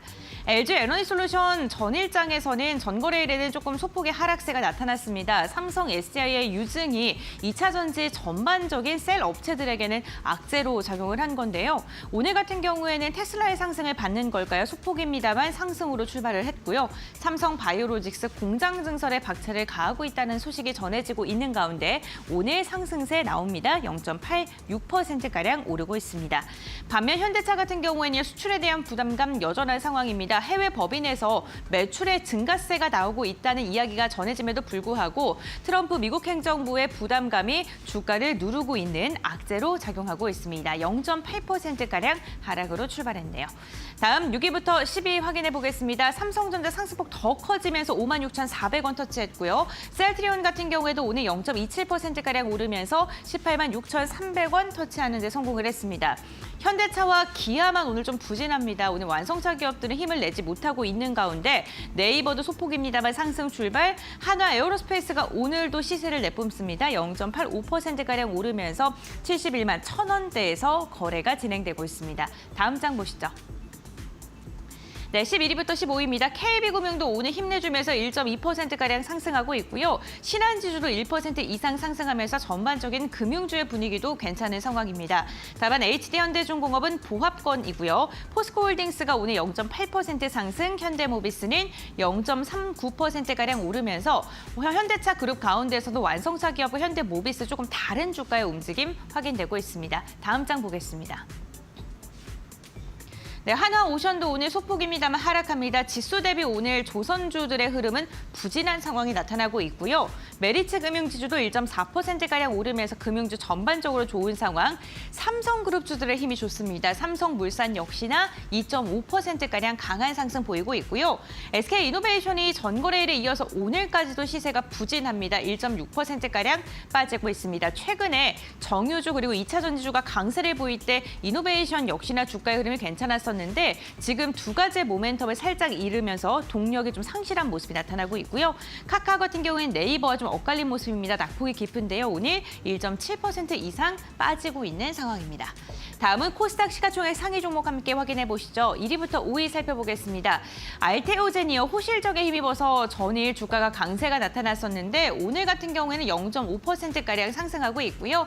에코프로 그룹주들 일제히 하락하고 있는 가운데 에코프로 BM 상승 전환 시도합니다. 다만 전거래일 에코프로가 많이 상승했기 때문에 오늘은 차익 매도 물량이 상대적으로 더 나오고 있는 것으로 보이고요. 5위권에서 눈에 띄는 종목이 한 종목 있네요. HLB가요. 5.6%가량의 강한 상승 나오고 있습니다. 항암제로 글로벌 시장 공략하겠다라는 회장의 이야기 나왔고 지속적으로 자사주 매입을 함에도 불구하고 HLB 같은 경우 주가의 반응이 상대적으로 약했었습니다. 오늘 같은 경우에는 강한 반등이 나오면서 5% 이상 상승하고 있고요. 레인보우 로보틱스는 한 걸음 쉬어갑니다. 0.79% 빠진 채 출발했습니다. 다음 6위부터 10위 함께 확인해 보시죠. 네, 삼천상제약 약보합권에서 거래되고 있고요. 휴젤 같은 경우 오늘 국제 인증 소식이 전해졌음에도 불구하고 0.3% 소폭의 상승, 클래스도 0.3% 사이좋게 상승하고 있습니다. 다만 파마리서치는 오늘 하락을 하고 있고요. 오늘 의료 미용기기는 명확한 방향성을 보여주지는 않고 있습니다. 리가켄바이오 0.8% 하락으로 출발했습니다. 다음 장 보시죠. 네, 오늘 리노공업이 0.69%가량 상승하고요. HPSP도 0.36%가량 상승합니다. 다만 반도체 대형주 삼성전자, SK하이닉스의 상승폭과 비교한다면 오늘 소부장 기업들의 상승력은 다소 아쉬운 부분이고요. 보르노이 3% 이상 빠지고 있고요. JLP 엔터도 1.4%가량 하락으로 출발을 했습니다. 다음 장 보시죠. 네, SM도 오늘 빠지면서 엔터주들 전반적으로 오늘도 하락 추세를 좀 이어가고 있는 분위기입니다. 최근 추세는 그다지 좋지 않은 모습의 엔터주들 연일 이어지고 있고요. 펩트론도 1% 이상 하락하고 있고요. 펄어비스도 오늘 1%에 가까운 하락 보이면서 39,950원대의 거래가 진행이 되고 있고요. ABL바이오가 오늘 소폭입니다만 상승 출발하고 있습니다. 오늘 시가총액 상위 종목군들을 보게 되니까요. 반도체 대형주를 중심으로 강세장이 펼쳐지고 있는 지수를 이끌고 있는 모습이 확인되고 있습니다. 그렇다면 전문가들은 오늘 장에서 어떠한 부분을 집중적으로 보고 있을까요? 지금 바로 알아보시죠. 네, 고영코 수고했습니다. 우리 김 대표님 아까 두 번째 체크 사항 중에 이제 반도체주 기지개를 피고 있다 이제 말씀을 하셨는데 오늘 확실히 아침부터 출발 상황 좋습니다. 네, 그렇습니다. 일단 시장은 지금 한 1.1%대 코스피가 상승세를 보이기 시작하면서 2,590선, 이제 6,600선을 시도하려는 모습들인 걸로 보여지고 있고요. 그중에 핵심이 그래도 반도체 쪽으로 무게가 많이 실리지 않나 그렇게 바라보고 있는 상황들이고요. 수급을 잠깐 살펴보게 되면은 외국인이 오랜만에 현물 매수까지 들어옵니다. 한 760억 매수 들어오고 있고 기관도 77억 정도 매수가 들어오다 보니까 그때 갭상승하고 보통 저희가 흔들리는 모습들이 좀 있었는데 의외로 오늘은 다시 강세 기조를 좀 유지해 나간다. 이게 최근의 기조와 좀 다른 모습들이 아닌가 생각되고 있고요. 선물까지 2,700개 매수가 들어온다라는 부분들은 일단 외국인들의 전환이 나왔을 때 시장 반응을 좀 더 기대를 하게 만드는 그런 변화가 아닌가 생각이 듭니다. 그런 쪽에서 업종별 동향들을 일단 살펴보게 되면은 대부분의 업종이 강세입니다. 그런 가운데 기계 장비 쪽만 약세를 보이고 있고 상당 부분의 종목들이 업종들이 다 강세를 보이고 있는 가운데 전기전자 업종이 2%대 강세를 이어가고 있고 그밖에 금속, 의료정밀, 증권주가 강세를 보이네요. 네, 이쪽도 아마 이제 오늘 또 넥스트레이드라 해서 110개 종목이 이제 거래가 시작되기 시작하는데 그에 따른 또 기대감들 수수료 많이 챙길 수 있겠다라는 기대감들이 또 반영되지 않나 그렇게 보여지고 있는 상황들입니다. 그와 함께 섹터별 동향을 한번 살펴보게 되면은 역시나 시가총액 상위 종목들로 구성된 반도체 대표주가 지금 눈길이 가고 있는 상황들이고요. 그리고 그밖에 리튬 관련주가 또 강한 모습들로 상승 탄력을 보여주고 있는데 모르겠습니다. 그렇게 긍정적이기보다는 좀 조심해야 되지 않을까라는 생각은 좀 들고 있고요. 그와 함께 양자 컴퓨팅 관련된 섹터들 강한 모습도 보이고 있고 HBM, 낸드 관련된 종목들의 소부장 쪽 종목들이 좀 빠르게 상승하고 있다. 그렇게 보여지고 있습니다. 네, 소부장, 낸드 관련 소부장 종목들 따로 좀 말씀을 더 하셨고요.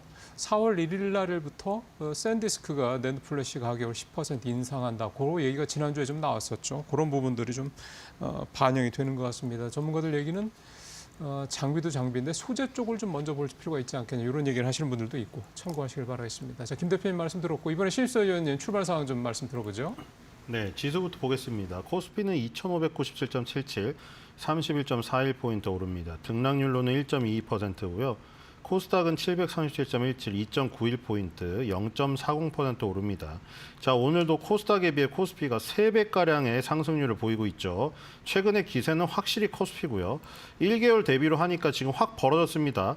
코스피가 마이너스 1.69%고 코스닥은 마이너스 4.45%입니다. 확실히 떨어지고 있죠. 3개월 대비로도 코스피 3.30% 플러스, 코스닥 5.26% 플러스, 지금 3개월 대비로도 많이 좁혀진 모습입니다. 자, 지금 코스피는 정말 중요한 순간이죠. 지금 작년 10월 달에 지금 11선과 21선과 61선이 모여있는 이 자리를 이탈한 이후에 지금 6개월 만에 그 자리를 도전하고 있습니다. 지금 2600이라는 마디지수 때도 걸려있는 데다가 지금 10일, 60일, 지금 20일이 전부 다 한 구간으로 밀집하고 있어요. 붙어 있기 때문에 상당히 지금 매물대가 강한 거거든요. 이동평균선이, 장기이동평균선이 모두 다 모여 있기 때문에 거기를 돌파해낸다면은 그렇죠. 제대로 된 상승세를 지금 이어갈 수 있는 일단 발판이 됩니다. 정말 중요한 구간이고요. 저기를 지금 일단 오늘의 이번 달의 기세는 지금 상당히 좋은데 이번 달 안에 지금 뚫어낼 수 있을 것인지 한 2주간의 거래일이 아직 남았기 때문에 기대를 해보고요. 코스닥은 지금 한 단계 아래에 있기 때문에 상당히 지금 어렵습니다. 코스피가 만약에 그 2600 라인을 이동평균선이 밀집된 구간을 돌파한다면은 코스닥도 동반 상승을 하겠지만 여긴 지금 이동평균선이 밑으로 쏟아지고 있습니다. 그러니까 이게 평행을 긋고 있는 이동평균선의 모습보다 저렇게 쏟아지고 있는 것은 뚫기가 더욱더 어렵다는 거. 자, 지금 외국인의 지금 매수세가 지금 상당히 좋습니다. 코스피 지금 1170억인데 자, 11분 지난 현재 1170억. 자, 이거 최근 내 가장 빠른 속도인 것 같습니다. 자, 이 정도 속도로 돌아온다면은 지금 한 5천억 이상 순매수가 지금 예상이 되는데요. 상당히 수급의 속도가 좋습니다. 자, 반면에 코스닥은 지금 840억 팔고 있기 때문에 오늘도 역시 코스피의 수급보다 코스닥은 수급에서 굉장히 지금 불리한 상황입니다. 오늘 마감까지도 지금 저런 상태가 유지될 것 같고요. 그것 때문인지 지금 삼성전자가 5% 급등을 하고 있습니다. 자, 2위인 SK하이닉스는 보합 아니면 지금 약보합으로 지금 파란색으로 전환되려고 하고 있습니다. 삼성전자 뭐 이건희 회장처럼 애니코를 불태워야 된다. 왜 지금 이재용 회장은 아무것도 안 하느냐 그랬는데 드디어 뭐 사직생 얘기를 했다고 하죠. 그것 때문인지 모르겠지만 일단 5% 급등을 하고 있는 모습이고요. 자, 눈에 띄는 거는 말씀드리는 순간 드디어 하나에어로스페이스가 9위에 진입을 했습니다. 자, 지금 장 시작할 때 네이버가 지금 9위였거든요. 자, 이렇게 되면 네이버는 KB금융한테도 지금 추적당할 위기에 처했습니다. 네카오가 현대차와 기아를 제치고 YB가 오비를 제치고 시가총액 10위 안에 드는 기염을 토했던 적이 엊그제 같은데 이렇게 되면 지금 카카오는 21위까지 밀려 있고요. 네이버도 10위 밖으로 지금 그 퇴출되는 뭐 이게 굴욕이 아니라 사실 뭐 신진 세력이니까 뭐 굴욕은 아닐 수도 있지만 네카오의 기세가 확실히 꺾인 것을 알 수가 있고 한화에어로스페이스는 이렇게 되면 8위인 삼성전자 우선주까지 추격권에 들어오는 지금 정말 기염을 토하고 있다고 보시면 될 것 같습니다. 자, 지금 코스닥으로 넘어오겠습니다. 코스닥은 확실히 시가총액 상위가 상당히 허약하죠. 지금 수급이 받쳐주지 않고 있기 때문이고 가장 많이 오르는 거는 지금 3위의 HLB입니다. 왜냐하면 지금 딱 3일 남았습니다. 정말 이번엔 되는 걸까요? 지금 22일 날 우리나라 시간으로 21일입니다. 지금 이제 FDA에서 내놔야 돼요. 가냐 부냐 둘 중에 하나입니다. 그렇기 때문에 만약에 정말 이게 승리 난다면 현대라이프 보트에서 시작하여 드디어 이제 조선기자재의 어떤 저기를 벗어내고 진양곤 회장님의 어떤 그 20년의 꿈이 이루어질 수도 있는 그 순간을 지금 다가오기 때문에 물론 지금 7% 8% 오르다가 1%로 줄긴 했습니다만 지금 카운트다운 D-3일에 들어갔다는 거 HLB 주주분들이나 진양곤 회장님은 정말 잠도 못 자고 기다릴 것 같다는 생각이 듭니다. 그다음에 많이 오르는 건 14위 HPSP. 오늘 삼성전자가 많이 오르기 때문에 반도체 소부장도 좋지만 역시나 대장주 삼성전자로 혹은 그 거래소로 지금 수급이 쏠리고 있기 때문에 이 코스닥의 반도체 소부장은 상대적으로 수익률이 떨어지는 지금 상황입니다. 네, 상대적으로 수익률이 떨어진다 소부장 쪽 말씀까지 좀 들어봤고 그러게요. 삼성전자가 저렇게 또 한 5% 가까이 급등하는 걸 저도 참 오랜만에 보는 것 같습니다. 자, 9시 14분, 15분 다 돼가고 있습니다. 섹터별 상황도 좀 살펴보도록 하겠습니다. 곤배를 거 전해주십시오. 네, 국내 증시 개장한 지 15분 가까이 흐른 상황입니다. 투자자들의 검색 빈도가 많은 섹터 싱크풀을 통해 먼저 알아보도록 하겠습니다. 오늘 투자자들은요, 양자컴에 대한 검색을 많이 하고 있는 상황입니다. HBM의 검색 그리고 반도체 냉각 시스템 전반적으로 검색을 하고 있는데요. 역시나 엔비디아의 GTC 개발자 컨퍼런스가 이번 주에 찾아오고 있는 만큼 관련해서 HBM과 관련된 검색과 양자 컴퓨터에 대한 검색을 함께 많이 하고 있는 것으로 보이고요. 이에 대한 기대감으로 관련 섹터 역시나 오늘 강한 상승이 나타나고 있습니다.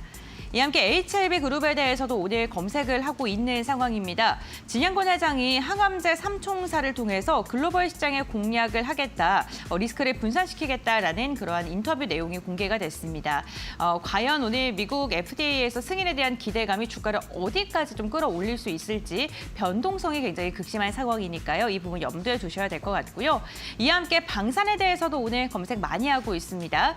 독일도 국방비 한도를 풀어서 다시 한번 재무장을 시동을 건다라는 소식이 전해지고 있습니다.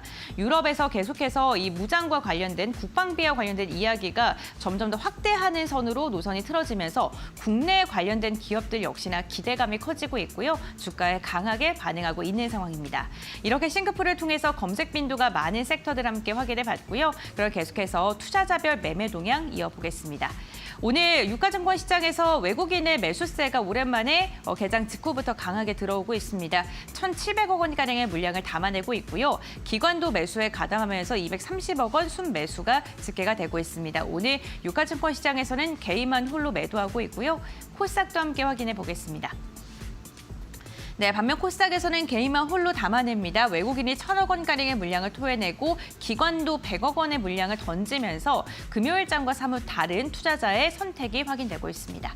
다음은 업종별 등락률 함께 살펴보겠습니다. 유가증권 시장 오늘 기계 업종의 하락이 눈에 띄고요. 대부분의 업종이 상승하고 있는 가운데 삼성전자, SK하이닉스의 강세로 전기전자가 무려 2.47%가량의 강한 시세를 내뿜고 있고요.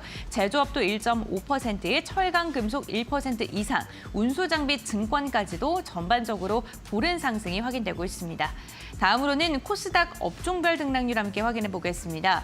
오늘 코스닥도 전반적으로 분위기는 상승입니다. 다만 경기 방어주 성향이 있는 음식료, 담배가 오늘 소폭입니다만 하락하고 있고요. 출판, 매체, 복제가 0.27%, 기타 서비스가 0.25%가량 빠지고 있습니다. 오늘도 개장 직후에는요, 인터넷, 방송 서비스 업종이 1% 이상 시세를 뿜고 있다는 점 확인해 보셔야 될 것 같습니다. 그렇다면 오늘 상승률 상위 종목은 어떻게 있을까요? 지금 바로 확인해 보겠습니다. 오늘 시장에 입성한 CK솔루션이 44%가량의 강한 상승이 나오고 있습니다. 2차 전지 드라이룸과 관련된 사업을 영위하고 있는 기업이고요. 공모가 대비 현재 구간 40% 이상 상승하고 있고요. 오늘 냉각과 관련된 기업들도 주목받고 있는 가운데 삼성공조가 8%가량의 상승 나오고 있습니다. 넥스틸 같은 경우에도 8%가량의 오름세가 나오면서 철강 강관 기업들도 확인해 보셔야 될 것 같고요. 휠라홀딩스가 오늘 7%가량의 상승이 나오고 있는데 보통주 관련돼서 취득 결정, 자사주 취득 결정이라는 공시가 나오기도 했습니다. 오늘 DI도 6% 이상 상승하고 있는 상황이고요. 메모리 업황 개선에 대한 기대감, 오늘 AI에 대한 관련된 종목군들도 확인을 꼼꼼하게 해보셔야 될 것 같습니다. 다음은 코스닥 상승률 상위 종목 함께 확인해 보시죠. 리튬 포어스가 오늘 무려 23%가량의 강세가 나오고 있습니다. 김미수 대표가 리튬 관련된 기업들의 오늘 상승력이 나온다라고 이야기를 해주는데 변동성이 좀 확인되고 있습니다만 개장 직후에는 매기세가 강하게 쏠리고 있는 상황이고요. 나무기술 오늘 16%, 라인테크도 14%가량 상승하고 있고요. 한국첨단소재가 11%가량의 강세가 나오고 있는 상황입니다. 양자 암호와 관련된 양자컴 관련된 기업들도 오늘 두 자릿대 시세를 내뿜고 있다는 점 체크하시면서 시장 대응해 보셔야 될 것 같습니다. 이렇게 오늘 개장 직후에 눈에 띄는 종목들까지 확인을 해봤는데요. 그렇다면 전문가들은 어떤 종목 눈여겨보고 있을까요? 지금 바로 알아보시죠. 네, 자 김민수 대표님부터 종목 특징 눈에 띄시는 거 한번 좀 들어보겠습니다. 네, 삼성전자를 특징지로 말씀드리는 날이 올 줄 몰랐습니다. 예, 삼성전자를 봐야 될 상황이라고 생각되고 있고요.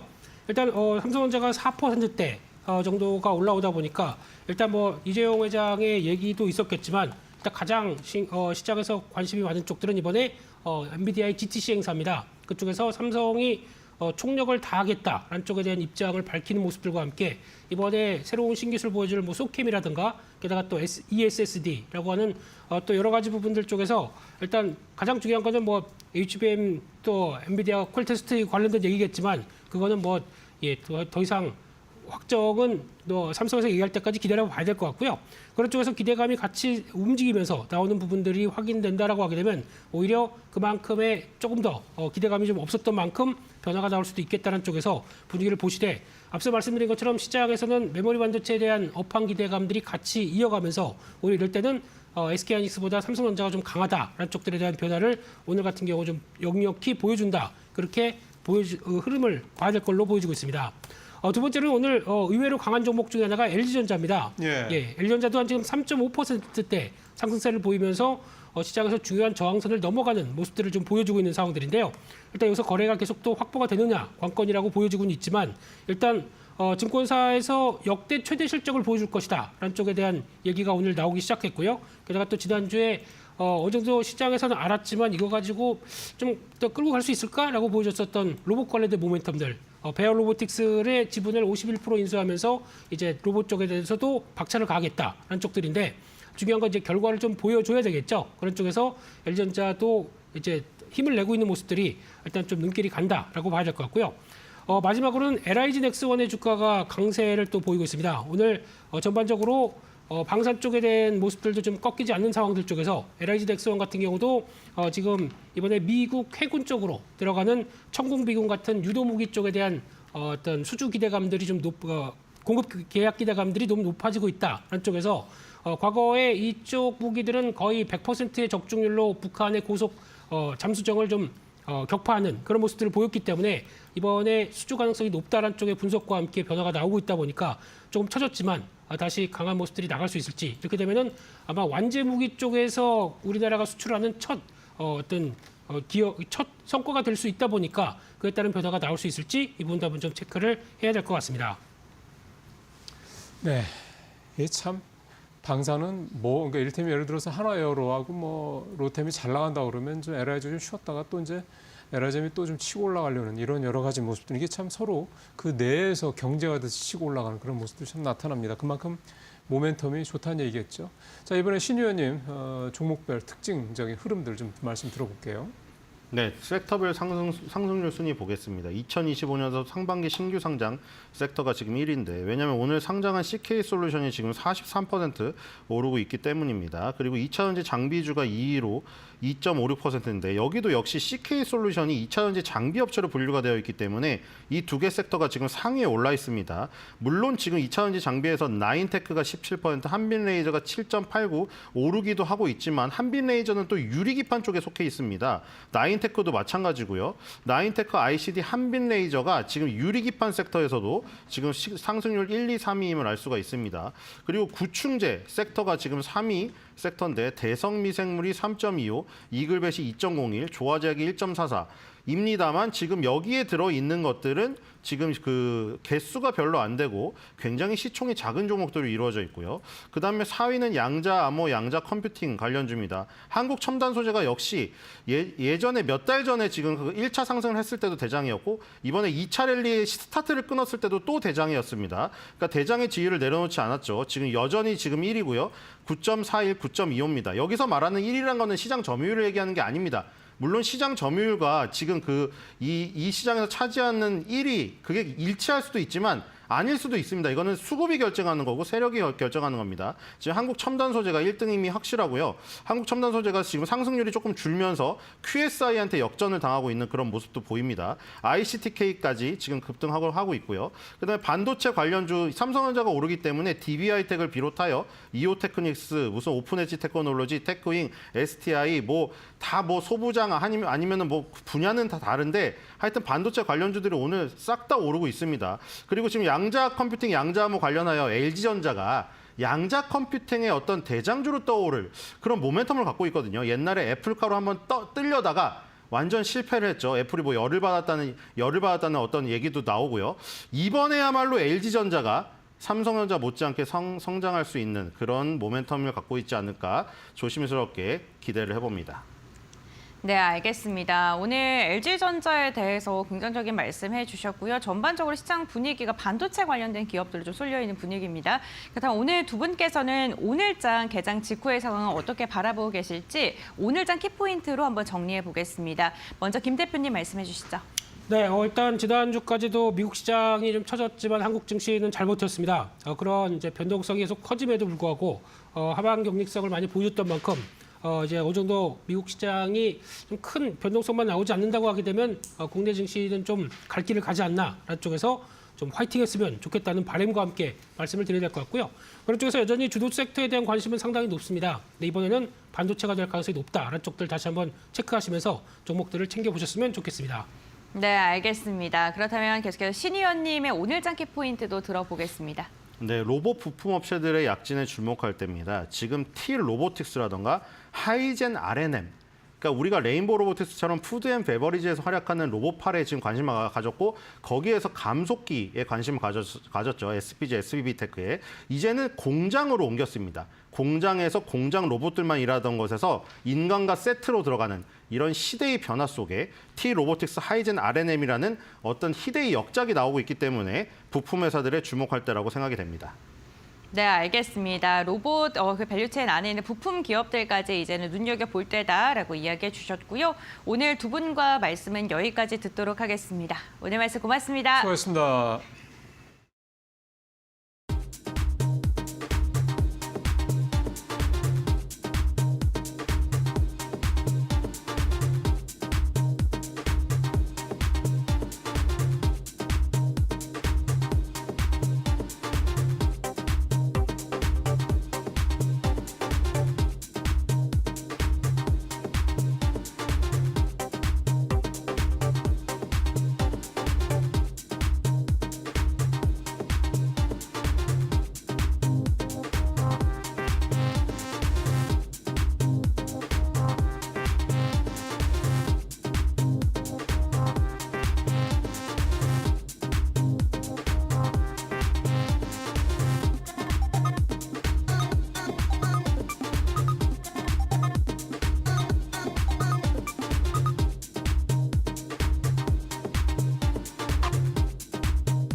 오늘장 선발 종목 함께 살펴보겠습니다. 메리츠증권 강남금융센터 김경국 과장 전화 연결해서 자세하게 이야기 나눠보겠습니다. 과장님 안녕하세요. 네, 안녕하세요. 네, 오늘 가져오신 종목과 또 투자 포인트 어떻게 보시나요? 오늘은 SJMG엔터라는 회사 가져와 봤고요. 투자 포인트 좀 몇 개 말씀드리도록 하겠습니다. 동사는 2000년도에 설립된 1세대 애니메이션 기업이다 이렇게 좀 생각하시면 될 것 같고 최근 이제 주가의 좀 상방을 좀 이끄는 모멘텀은 일단 동사가 보유한 IP 중에 티니핑이라는 IP 때문이고요. 여러 가지 다른 IP들도 있습니다. 미니특공대라든지 위시캣이라는 이런 IP를 보유하고 있는데 동사의 이제 주요 매출은 일단 완구 매출에서 나옵니다. 이게 중국 OEM을 통해서 완구 매출에서 나오고 시장이 주목하고 있는 사업부는 역시 라이선스 사업부인데 라이선스 사업부는 GPM이 굉장히 높은 사업부이고요. 또 라이선싱을 해서 로열티를 수취하기 때문에 이 사업부 같은 경우에는 원가율이 매우 낮습니다. 그래서 시장은 이 부분에 대한 성장의 기대감을 좀 주가에 반영하고 있는 것으로 보이고 있고요. 또 티니핑이 사실은 여하 한정이라는 이제 동사의 디스카운트 요인이 있었습니다. 하지만 최근에는 이제 MG로 그 대상을 좀 확대하면서 이거와 관련된 이제 내러티브가 조금 붙고 있는 상황이 있습니다. 최근에는 이제 SM 엔터테인먼트의 하츠 투 하츠 아티스트와 이제 콜라보를 통해서 이제 티니핑 IP가 이제 타겟하는 연령층을 확대할 수 있다라는 모멘텀이 좀 붙었고요. 그리고 추후에도 뭐 K-팝이라든지 게임 등으로 이제 확장할 수 있다는 이런 여러 가지 성장의 모멘텀들이 좀 붙는 것으로 보고 있습니다. 그리고 올해 4분기에는 사랑의 하츄핑 2가 공개되는 점도 동사의 좀 이제 최근 주가 상승을 좀 설명하고 있는 부분이다 이렇게 좀 생각하고 있고요.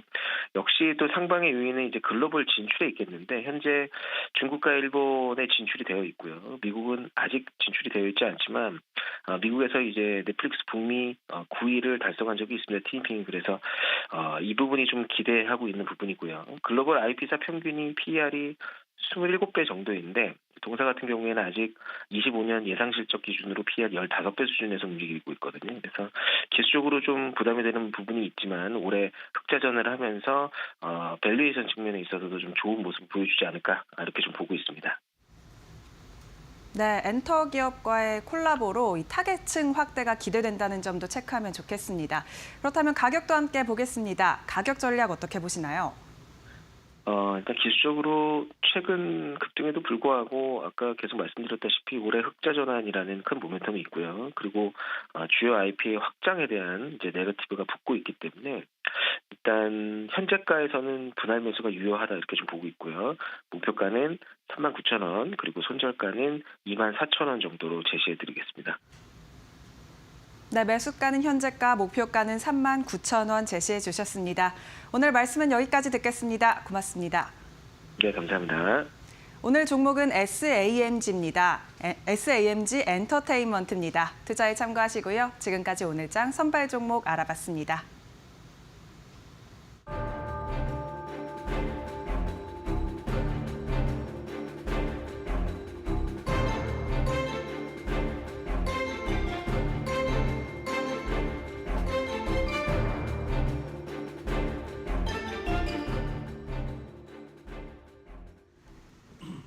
네, 이번 주 역시 트럼프 대통령이 관세 관련해서 어떤 발언을 하는지 주식시장에 큰 영향을 미칠 예정입니다. 관세 리스크라고도 얘기하는데 증시에 미치는 파장에 대해서 함께 알아보도록 하겠습니다. 제 옆에 오늘 블루닷 AI 강정수 박사님 나와 계십니다. 박사님 어서 오세요. 안녕하세요. 네. 사실 이제 트럼프 대통령이 제2의 집권을 하게 된 이유도 인플레이션에 대한 원성이 잦아있기 때문에 미국 국민들에게 그거 아니었습니까? 그런데 문제는 지금 미국인들, 그러니까 국민들이 트럼프 대통령에 대해서 그가 과연 물가 인하를 할 의지가 있느냐 이렇게 의심하기 시작했다라는 거에 우리는 좀 주안점을 둘 수 있을 것 같습니다. 어떻게 보세요? 네, 우선 뭐 각종 여론조사에서도 마찬가지고 미국 국민들이 물가 인상에 대한 두려움들을 보여주고 있고 지난주 또 발표됐던 미시간 대학교의 소비자들의 어떠한 물가 인상에 대한 인플레이션에 대한 기대치 또한 대단히 높게 나타나는데요. 지금 인플레이션에 대한 걱정들이 커지고 있습니다. 우선은 트럼프 대통령이 2기 행정부, 사실 1기 행정부 때부터 관세를 올려왔었고 사실 바이든 행정부도 관세를 이걸 낮추지는 않았었고요. 그리고 지금 2기 트럼프 행정부에서 관세를 올리겠다고 지금 나오고 있는데요. 정확하게 투자자분들이 보셔야 될 것은 지금 진행되는 것이 관세 무역 전쟁이냐 아니면 이것이 협상을 위한 전략이냐. 즉 트레이드 워냐 영어로 아니면 네고시에이션이냐 저는 후자가 더 맞다라고 저는 생각이 들어요. 하지만 이런 협상을 하기 위해서 다양한 관세 정책을 정말 하루가 다르게 바뀌잖아요. 뭐 오늘 했다가 내일 안 하겠다 그랬다가 다시 또 하겠다 그러고 이런 식의 어떤 혼란들이 지금 불확실성을 가중시킬 뿐이지 이것이 실질적으로 지금 물가에 바로 영향을 주고 있다 이렇게 보기는 어렵습니다. 하지만 기대치죠. 물가 인상에 대한 기대치도 인플레이션 기대치도 대단히 경제에 악영향을 미치기 때문에 이 부분들이 지금 주가에 안 좋은 영향을 미치고 있다고 볼 수가 있고요. 이것이 실제로 정말로 관세 인상을 통해서 물가 인상으로 이어질지는 조금 더 지켜봐야 될 문제라고 생각이 듭니다. 왜냐하면 정말로 관세 정책이 확정되더라도 강한 달러가 계속 유지될 경우에 있어서는 물가의 그 수입되는 물가의 인상분을 어느 정도 감쇄시킬 부분이 있는 거고요. 또 수입업자들이 결국은 이것을 어떻게 소비자들에게 전가하느냐, 전가하지 않느냐 이것까지 결정되려면 시간이 좀 걸리기 때문에 지금 시장에서는 조금은 제가 생각하기엔 과도한 공포감이 있다라고 좀 보고 있습니다. 네. 미국인들은 전반적으로 보면은 중국의 관세를 부과하는 것에 대해서는 그렇겠지라고 생각을 하는데 멕시코, 캐나다, EU에 관세를 부과하는 거는 타격이 좀 있을 것 같다라고 불안해하는 것 같아요. 네, 아무래도 예, 이제 예. 특히 여러분 아시는 것처럼 현실적으로 지금 미국과 무역 거래가 가장 많은 곳, 그리고 미국 입장에서의 무역 적자가 가장 큰 국가는 캐나다하고 멕시코라고 볼 수가 있죠. 예, 예. 근데 지금 미국 정부가 아시는 것처럼 캐나다하고 멕시코에다가 관세를 갖다 부과하겠다는 것은 캐나다하고 멕시코를 통해서 중국 제품이 들어오고 있다라는 이러한 의심과 나름 근거 있는 이런 걸 가지고 얘기를 하고 있는 건데 이런 부분들이 이제 불안해지는 거고요. 특히 미국에서 특히 철강이나 알루미늄을 많이 수입하는 곳은 캐나다입니다. 근데 철강과 알루미늄을 가지고 많이 쓰는 곳이 미국에 있어서는 자동차 산업이라든지 건설 산업이거든요. 네. 그러면 즉각적으로 자동차 산업에 어떠한 영향을 미칠 수밖에 없는 거고 자동차 가격의 인상이라든지 특히 전기차 부분에서 의미 있는 이익을 못 내고 손실을 보고 있는 포드나 GM 입장에서는 이 부분 대단히 손실이 클 수가 있는 거고요. 특히 불법 이민자들의 추방 관련해서 건설 노동자들의 인건비 상승이 지금 예고되는 상황에서 네, 네. 건설 현장에서 철강 가격의 인상이라든지 이런 것도 건설 경기에 좋지 않을 수가 있기 때문에 대단히 경기에 직접적인 타격을 줄 수 있기 때문에 지금 사람들이 불안해하는 거고 이것이 캐나다하고 멕시코 먼저 진행될 거라고는 몰랐죠. 물론 중국도 10%에다가 또 다시 20%에다 다시 또 바꿔서 또 10%를 더 얹는 이러한 되게 과한 정책을 펼치고 있지만 중국은 그래도 좀 타격이 직접적이지 않다라고 즉 수입 물품에 있어서의 영향이라고 생각해야지만 본인들이 그러니까 미국 사람들이 이 물건을 가지고서 다시 자동차를 만들어서 다시 수출하고 자신의 내수에 쓰는 여기에 영향을 미칠 거라고 예상을 못했기 때문에 충격이 큰 거라고 보고 있습니다. 네. 이런 와중에 이제 테슬라 이야기를 꺼내야 되는데 이 트럼프 미국 대통령의 관세 정책에 대해서 우려를 표하는 그런 좀 이슈가 있었습니다. 누가 이걸 썼는지는 모른다라고 하지만 테슬라 관계자가 아닐까라는 생각을 하게 하는 거고요. 어떻게 보십니까? 실질적인 타격이 있을 수밖에 없을 것 같고 타격이 있을 수밖에 없죠. 지금 그건 알고서도 또 오케이 한 거잖아요. 그렇죠. 예, 네. 예. 물론 이제 겉으로는 지금 정치적 발언들을 하고 있어요. 네. 테슬라 같은 경우에도 지금 트럼프 행정부에 이걸 공정무역이라고 표현합니다. 공정무역. 네, 지금 네. 불공정했다라는 거죠. 공정무역은 지지하지만 이렇게 특히 멕시코라든지 이 캐나다로부터의 관세 인상 자체는 자신들의 어떤 수출 경쟁력들 이런 부분들을 잃어버릴 수가 있다고 얘기를 하는 것이 테슬라만 해도 사실은 약 80% 정도에서 미국에서 자체 그 텍사스의 테슬라의 텍사스 기가 팩토리 같은 경우에는 또 프리몬트에 있는 기가 팩토리 같은 경우에는 자체 보급률이 대단히 높습니다. 그러니까 미국의 공급망을 통해 가지고 미국 내부의 공급망을 통해서 하지만 어쩔 수 없이 이 캐나다하고든지 멕시코로부터 물건을 수입을 하고 있는데 이 부분에 대해서 부정적인 영향을 미칠 수밖에 없다라는 거고 그래서 공정무역을 지지하지만 이것이 불균형적인 영향에 노출될 수밖에 없다. 미국에서도 이런 식의 표현을 쓰면서 지금 이 일을 좀 서한을 지금 제시를 한 거고요. 3월 10일자 지난주였죠. 그리고 마찬가지로 포드 같은 경우에서도 트럼프 행정부의 관세 정책은 지지하지만 이것이 부정적 영향을 미칠 수밖에 없기 때문에 우리는 공급망 질서를 재편할 수밖에 없다. 그래서 앞으로 중장기적으로 미국 중심으로 산업 생산 구조를 이전하도록 노력하겠다. 뭐 이런 식으로 불만은 있지만 그렇다고 지금 정권 초기이기 때문에 대놓고 어떠한 저항한다라기보다는 우려를 계속해서 표현하는 것들이 지금 테슬라에게도 나타나고 있는 거고 포드에도 나타나고 있는 거고 GM에도 마찬가지로 나타나고 있다 볼 수 있습니다. 예. 사실 뭐 테슬라 같은 경우에 중국은 미국에 의해서 굉장히 큰 또 시장이잖아요. 네. 예, 이런 부분을 무시할 수 없을 것 같습니다. 어쨌든 이런 포인트 지속적으로 좀 보셔야 될 것 같고 연초 이후에 또 테슬라 주가가 많이 급락했기 때문에 불안해하시는 분들 많은데 이런 요소가 있다라는 점 참고해 보시고요. 뭐 이전에도 포드에 이어서 HP, 마텔 등이 관세 우려는 지속적으로 표명을 해왔고 이런 기업들은 더 많아지고 있습니다. S&P 500 절반 이상이 이런 우려를 하고 있으니까요. 네. 네, 아까 말씀드렸던 것처럼 GM 같은 경우에도 전체 생산안에 들어가는 공급 물량의 22%를 멕시코에서 수입을 하고 있고요. 후레페카드 같은 경우에는 CEO가 정부의 정책을 따르겠지만 그 과정에서 1,000개 정도의 일자리가 상실될 수 있다. 이렇게 지금 얘기를 하고 있고 월마트 같은 경우에는 그나마 아마존하고 달라요. 여러분 아마존 같은 경우에는 약 50%를 넘게를 중국에서 수입을 하고 있거든요.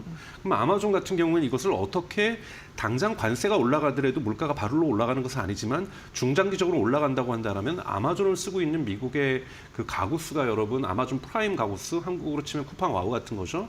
미국의 가구 수보다 많습니다. 정말로 많이 쓰고 있는데 아마존 같은 경우에 이것은 결코 이제 그러니까 가청소득이 낮은 가구들에게 부정적인 영향을 미칠 수밖에 없거든요. 월마트 같은 경우에도 3분의 1을 미국에서 나름대로 공급해서 아마존하고는 다르지만 그래도 3분의 1은 수입을 하고 있다라는 거죠. 이렇게 되면은 월마트, 아마존이 뭡니까? 생필품을 사고 파는 곳이잖아요. 그렇게 될 경우에는 직접적인 영향을 줄 수밖에 없는 거고요. 미국에 또 베스트베이라고 해가지고 물건을 또 많이 파는 곳도 있죠. 여기 같은 경우에는 약 60%가 관세에 영향을 받을 수밖에 없다고 지금 얘기를 하고 네네. 이렇게 얘기를 하고 있어서 사실은 이 관세라는 것들이 미국의 소비재들부터 시작해가지고 미국의 중간재들, 자동차 산업의 중간재, 건설 산업의 중간재, 그리고 월마트라든지 베스트바이라든지 아마존의 최종 소비재 이런 데에 모든 데 영향을 줄 수밖에 없기 때문에 경제에는 부정적인 영향을 줄 수밖에 없습니다. 그러나 여러분들 제가 앞부분에 말씀드렸던 것처럼 투자자의 관점에서도 그렇고 미국 경제에 우리가 실질적인 관세가 어떤 영향을 미치는가 판단하게 할 때 과연 이것이 무역 전쟁으로 지금이 개시됐는가 또는 무역 전쟁을 위장한 협상인가 이걸 명확하게 보셔야 됩니다. 근데 저는 트럼프 행정부는 지금 협상하려는 것이지 예를 들자면 트럼프 대통령이 공약 때 지난 선거운동 때 공약을 뭘로 얘기를 했냐면 관세를 올려서 소득세를 없애겠다. 정말 판타스틱한 거죠. 우리가 여러분 소득세가 없다고 생각을 해보세요. 근로소득세가 없고 모든 건 관세로 처리한다. 만약에 그렇게 되는데도 우리 경제에 피해가 없고 우리 경제가 잘 돌아갈 수 있다라면 소득세 없는 사회에 정말 사람들이 좋게 생각할 수 있을 거라고 저는 생각이 들어요. 근데 그거는 이상적인 거죠. 네, 이상적이죠. 근데 그거는 선거 유세 때나 가능했던 표현들이지 과연 진정으로 지금 이렇게 관세를 높게 때리겠다라고 선전포고하는 식의 어떤 발언들이 정말로 소득세를 없애고 관세만으로 국가를 운영하겠다라는 그러한 계획 속에서 나온다고 저는 전혀 보지 않습니다. 그렇기 때문에 지금 이거는 아직까지는 협상 단계에 있는 것이고 물론 이 협상 단계가 협상이 이제 일그러지고 잘못될 경우에는 무역 전쟁으로 연결될 수 있겠지만 아직까지 주식시장에서의 반응들은 저는 이것이 좀 과민 반응하고 있다라고 저는 보고 있습니다. 네. 협상 카드로 될까 했는데 뭐 차근차근 그게 진행에 대해서 좀 논란감은 있습니다만 그래도 추후 두고 봐야 할 부분이 있겠네요. 피를 흘리면서 자국민을 괴롭히는 역할은 하고 싶어하지 않을 테니까 트럼프 대통령이 그런 생각 좀 해보시면 되고 그런데 이제 글로벌 생산 거점의 변화 있잖아요. 이건 어떻게 생각하세요? 미리 좀 뭐 가격을 인상한다, 미국 내에 시설을 늘린다 이런 흐름들은 이어지고 있는 것 같아요. 이건 중장기적으로는 생산 거점에 있어서 제조업을 그러니까 미국이 잃어버렸던 제조업의 경쟁력을 가져가겠다는 정책은 좀 변함이 없을 거라고 좀 보고 있어요. 협상을 한다는 것 자체가 그래서 뭐 주고받는 것은 분명하게 있겠지만 미국 기업들에게 주는 메시지는 명확하거든요. 그래서 애플 또한 지금 생산 거점의 일부를 미국으로 옮기겠다고 선언을 한 거고요. 지금 후레패카드도 그렇게 얘기를 한 거고 포드도 마찬가지로 그렇게 한 거고요. 이거는 국가 정책 자체가 생산의 일부분을 해외로 이전했던 것을 멈추는 걸 떠나서 리쇼링이라고 하죠. 국내로 들어오게 하려고 하는 트럼프 정책에는 변함이 없습니다. 그리고 이걸 어길 경우에는 관세를 세게 부과한다든지 이런 식으로 할 거기 때문에 관세를 약화시키고 지금 예상하는 것보다 부과하지 않겠다라고 하는 조건은 미국 기업들이 최소한 미국에서 생산 거점을 명확하게 옮기는 것을 전제 조건으로 하는 거기 때문에 생산 거점의 미국으로의 중장기적인 이동은 저는 반드시 이루어질 거라고 보고 있고요. 미국의 중장기적인 어떠한 부채의 감소라든지 무역 적자의 감소를 위해서는 생산 거점의 그 이동은 저는 전제 조건이라고 생각을 하고 있어요. 네. 이번 주 트럼프 대통령의 관세 정책에 따른 말 이런 부분 좀 신경 쓰셔야 될 것 같고요. 주간 증시 오늘 이번 주 굉장히 중요한 맥락들 짚어드리고 있는데 일단 그 통화 정책이 아닐까 싶습니다. 이번 주 대단히 중요하죠. 그렇죠. 18일과 이제 19일 현지 시간으로 FOMC가 열리는데 워낙 연준 위원들은 이거 관세 굉장히 리스키하다고 생각하고 있고 그게 물가 급등으로 인해서 기준금리 인하 지금은 안 돼. 이렇게 좀 고수하고 있는 것으로 느껴져요. 어떤 정책이 발표될 것이라고 예상하십니까? 저는 아무 정책을 발표하지 않을 거라고 생각하고 아무 정책을 발표하지 않을 때 연준에서 조금 이것을 여유 있게 지금 현재 경제 상황을 심각하게 바라보고 있지 않다는 신호라고 저는 생각이 들어요. 만약 여기에서 연준이 우왕좌왕하거나 불안해한다는 모습을 강하게 내비칠 경우에는 실제로 이런 관세에 의한 실물 경제에 있어서의 미국이 침체기로 들어갈 수 있는 경기 침체라는 정의는 여러분 그러니까 2분기 즉 6개월간 경기가 GDP가 마이너스 성장할 때 우리가 경기 침체기라고 얘기를 합니다. 지금 경기 침체의 초입에 있느냐 없느냐 이런 논쟁이 있는데요. 만약에 페드에서 이번에 FOMC 회의에서 정말 우리가 경기 침체로 들어가고 있다는 메시지와 유사한 그것에 맞는 정책들을 발표한다면 정말 미국은 정말 큰 혼란을 겪게 될 거라고 저는 생각이 들고요. 지금 페드 입장에서는 아직 관세 정책이 확정되지 않았기 때문에 이것이 말씀드렸던 것처럼 협상을 위한 것인지 무역 전쟁을 위한 것이 시작을 얘기하는 것인지 아직 확정되지 않았기 때문에 페드가 섣불리 이것의 관세 전쟁이 시작되었다고 얘기를 하면서 여기에 맞는 물가 인상을 생각하면서 우리 이자율을 인상할 수도 있다라는 신호를 줘버리면 저는 미국 경제는 정말 이번 주에 큰 주가 같은 경우도 폭락을 맞을 거라고 저는 생각이 들거든요. 근데 아마 페드가 대단히 현재에 대해서 조금은 우리가 우려스럽게 바라는 보지만 우리는 아직까지는 미국 경제는 건강하게 발전한다라는 지난주에 있었던 페드 의장이 얘기했던 유사한 발언들을 이번에도 취할 거라고 저는 보고 있습니다. 즉 걱정은 되나 우리는 크게 볼 때는 건강하다라고 생각한다. 이렇게 얘기하지 않을까 생각이 들어요. 그러면 거의 뭐 큰 변화 없이 근데, 금리는 동결을 네, 금리는 당연히 동결이죠. 근데 금리 예. 인상에 대한 어떤 신호를 줘버리면 시장은 대단히 불안해할 거고요. 그렇기 때문에 이번에 페드가 그 정도 입장만 FOMC에서 회의만 나와도 시장은 대단히 안도세로 좀 돌아들면서 뭐 상승 모멘텀을 짧게나마 가져갈 수 있을 거로 좀 보고 있습니다. 네, 그래서 파월 연준 의장도 네. 이 셈법을 또 고려하겠죠. 네네. 그래서 이번에는 특히나 말조심을 하지 않을까 이런 예측은 하는데 거기서도 좀 삐딱하게 나가면 증시 급락. 그렇죠. 우리나라 약간 좀 걱정되는 부분이 있네요. 엄청나게 오늘 이번 주 FOMC 발언은 중요합니다. 네, 그 FOMC 굉장히 핫 이슈라는 거 여러분께 다시 한번 강조해드리면서 이번에는 좀 엔비디아 이슈도 있습니다. 기술 연례 기술 컨퍼런스 GTC 2025 이번에 열리는데 우리나라 시각으로 19일 오전 2시에는 젠슨항 엔비디아 CEO가 기조 발표도 한다고 어떤 점이 관전 포인트라고 보십니까? 네, GTC는 여러분 이제 매년 엔비디아가 한 일주일간 개최하는 개발자 회의라고 볼 수가 있고요. 산호세에서 할 수 하는데 이 행사 자체에서 젠슨항의 발언과 여기에 대한 시장의 반응이 현재 AI 경제에 대한 것이 거품이냐 아니냐. 이거를 가늠할 수 있는 리트머스의 역할을 하기 때문에 이번 발언은 되게 중요합니다. 젠슨항 자체도 알고 있을 거예요. 그러니까 자신의 발언에 대해서 시장 전체가 어떻게 반응하느냐 이거 대단히 중요한 거라고 보고요. 내부적으로는 사실은 뭐 두 가지 부분을 얘기할 거예요. 지금 블랙웰 울트라 칩 용어 되게 많아요. 지금 블랙웰이 이제 지난 4분기 실적 발표에 때 분명하게 판매가 시작되고 있다라고 얘기를 했고요. 그래서 이번에 블랙웰이 100이 있고 200이 있습니다. 이건 지금 판매가 되고 있는 거고요. 이번에 아마 GTC에서는 블랙웰 300을 보여줄 거예요. 신제품이 네, 블랙웰 300을 GB300을 보여줄 거고요. 또 하나가 이제 내년부터 생산될 루빈이라고 하는 걸 또 보여줄 겁니다. 그래서 루빈은 또 문제 없이 생산이 될 거다. 뭐 이런 얘기를 할 거고요. 또 하나 이제 블랙웰의 100과 200을 얘기하고 300 신상품을 얘기하겠지만 아직까지 지금 트럼프 행정부가 중국 그 반도체 수출에 대한 규제를 바이든 행정보다 더 강화하지는 않았어요. 여러분 아시는 것처럼 중국 중국에다가 지금 수출할 수 있는 것은 여러분 H20이라고 즉 H100이나 H200을 보다 훨씬 더 다운사이징한 것이 이제 H20이라고 할 수 있는데 이 H20을 가지고 계속해서 수출하려면 블랙웰에서도 예를 들면 H20 같은 걸 내놔야 될 거고 계속해서 2025년에도 대중국 수출은 엔비디아 입장에서는 할 필요가 있는 거니까 금지가 되기 전까지는 여기에 중국에 대해서는 어떤 정책을 할 건지 이런 부분들이 좀 나올 거라고 보고 퀀텀 컴퓨터에 대해서도 한마디 할 거라고 얘기를 생각이 듭니다. 그래서 여러 가지 여기에는 사실 아이온큐도 오고 사실 퀀텀 컴퓨터 진영들도 이 GTC 행사에 다 오거든요. 그래서 퀀텀 컴퓨터와 관련돼서 이 엔비디아 가지고 있는 비전도 얘기할 거기 때문에 사실은 종합적으로 이 AI 지금 경제의 거품과 붐이 어떻게 될 것인지 그리고 퀀텀 컴퓨터의 미래가 어떻게 될 것인지도 이야기되는 종합적인 자리라고 볼 수가 있습니다. 굉장히 또 중요하네요. 기술주 성장주가 어떻게 변화하는지 맥을 짚어줄 가능성이 있기 때문에 보셔야 될 것 같고요. 큰 틀에서 지금 뉴욕 증시 S&P 500 지수 같은 경우는 조정장에 진입했다라는 것들이 분석이 되고 있는 상황인데 증시 투자 전략 좀 세울 때 어떤 방향성을 고려하면 좋을까요? 우선 여러분 이제 3월 11일 날 여러분들 큰 충격을 받으셨죠. 마이너스 2.7%라고 S&P 500이 마이너스 2.7% 크게 폭락하면서 이제 논쟁은 뭐냐면 이제 바닥을 본 것이냐 아니면 바닥의 시작이냐.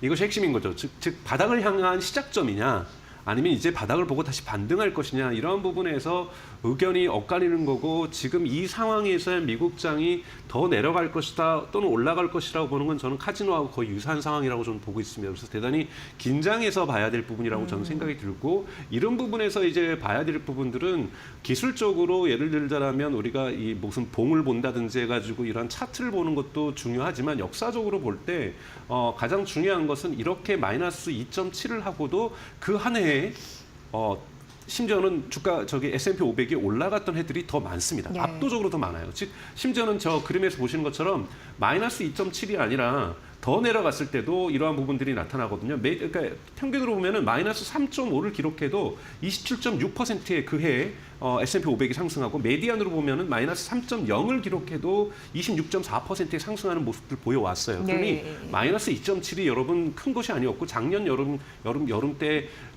옌 캐리 그때 그 일본 옌 통화를 가지고 하다가 네. 그것이 하면서 주가에 부정적 영향을 줬던 그날도 기억하실 겁니다. 하지만 그렇죠. 2024년 전체적으로 장이 좋았던 것처럼 이번 지난주 것을 너무 이것은 바닥의 시작이라고 보는 것은 아직까지는 과도한 해석이라고 저는 보고 있고요. 네. 저는 상반기 내로 가면서 이 부분을 회복될 가능성이 매우 높다. 왜 아직까지 미국은 경기 침체로 들어갔다라는 징후를 그 가능성은 보여주고 있지만 경기 침체라고 규정하기는 어려운 시기라고 생각하기 때문입니다. 네. 네. 이번 주 트럼프, 파월 그리고 젠슨 황 CEO의 입에 주목해야겠네요. 예, 호재를 좀 민감하게 받아들이는 그런 상승 지속장이 됐으면 좋겠습니다. 오늘 강정수 블루닷A의 센터장과 함께 분석 들어봤습니다. 잘 들었습니다. 고맙습니다. 네, 오늘은 대형주가 상대적으로 강합니다. 이유는 수급이 받쳐져서 외국인과 기관의 동반 매수 들어오고 있고요. 반도체 유리기판 HBM 2차 전지 관련주 괜찮습니다. 저희가 이어지는 마켓나우 2부에서 오전장 전략 구체적으로 조금 더 세워드리도록 하겠습니다. 잠시 후에 뵙겠습니다.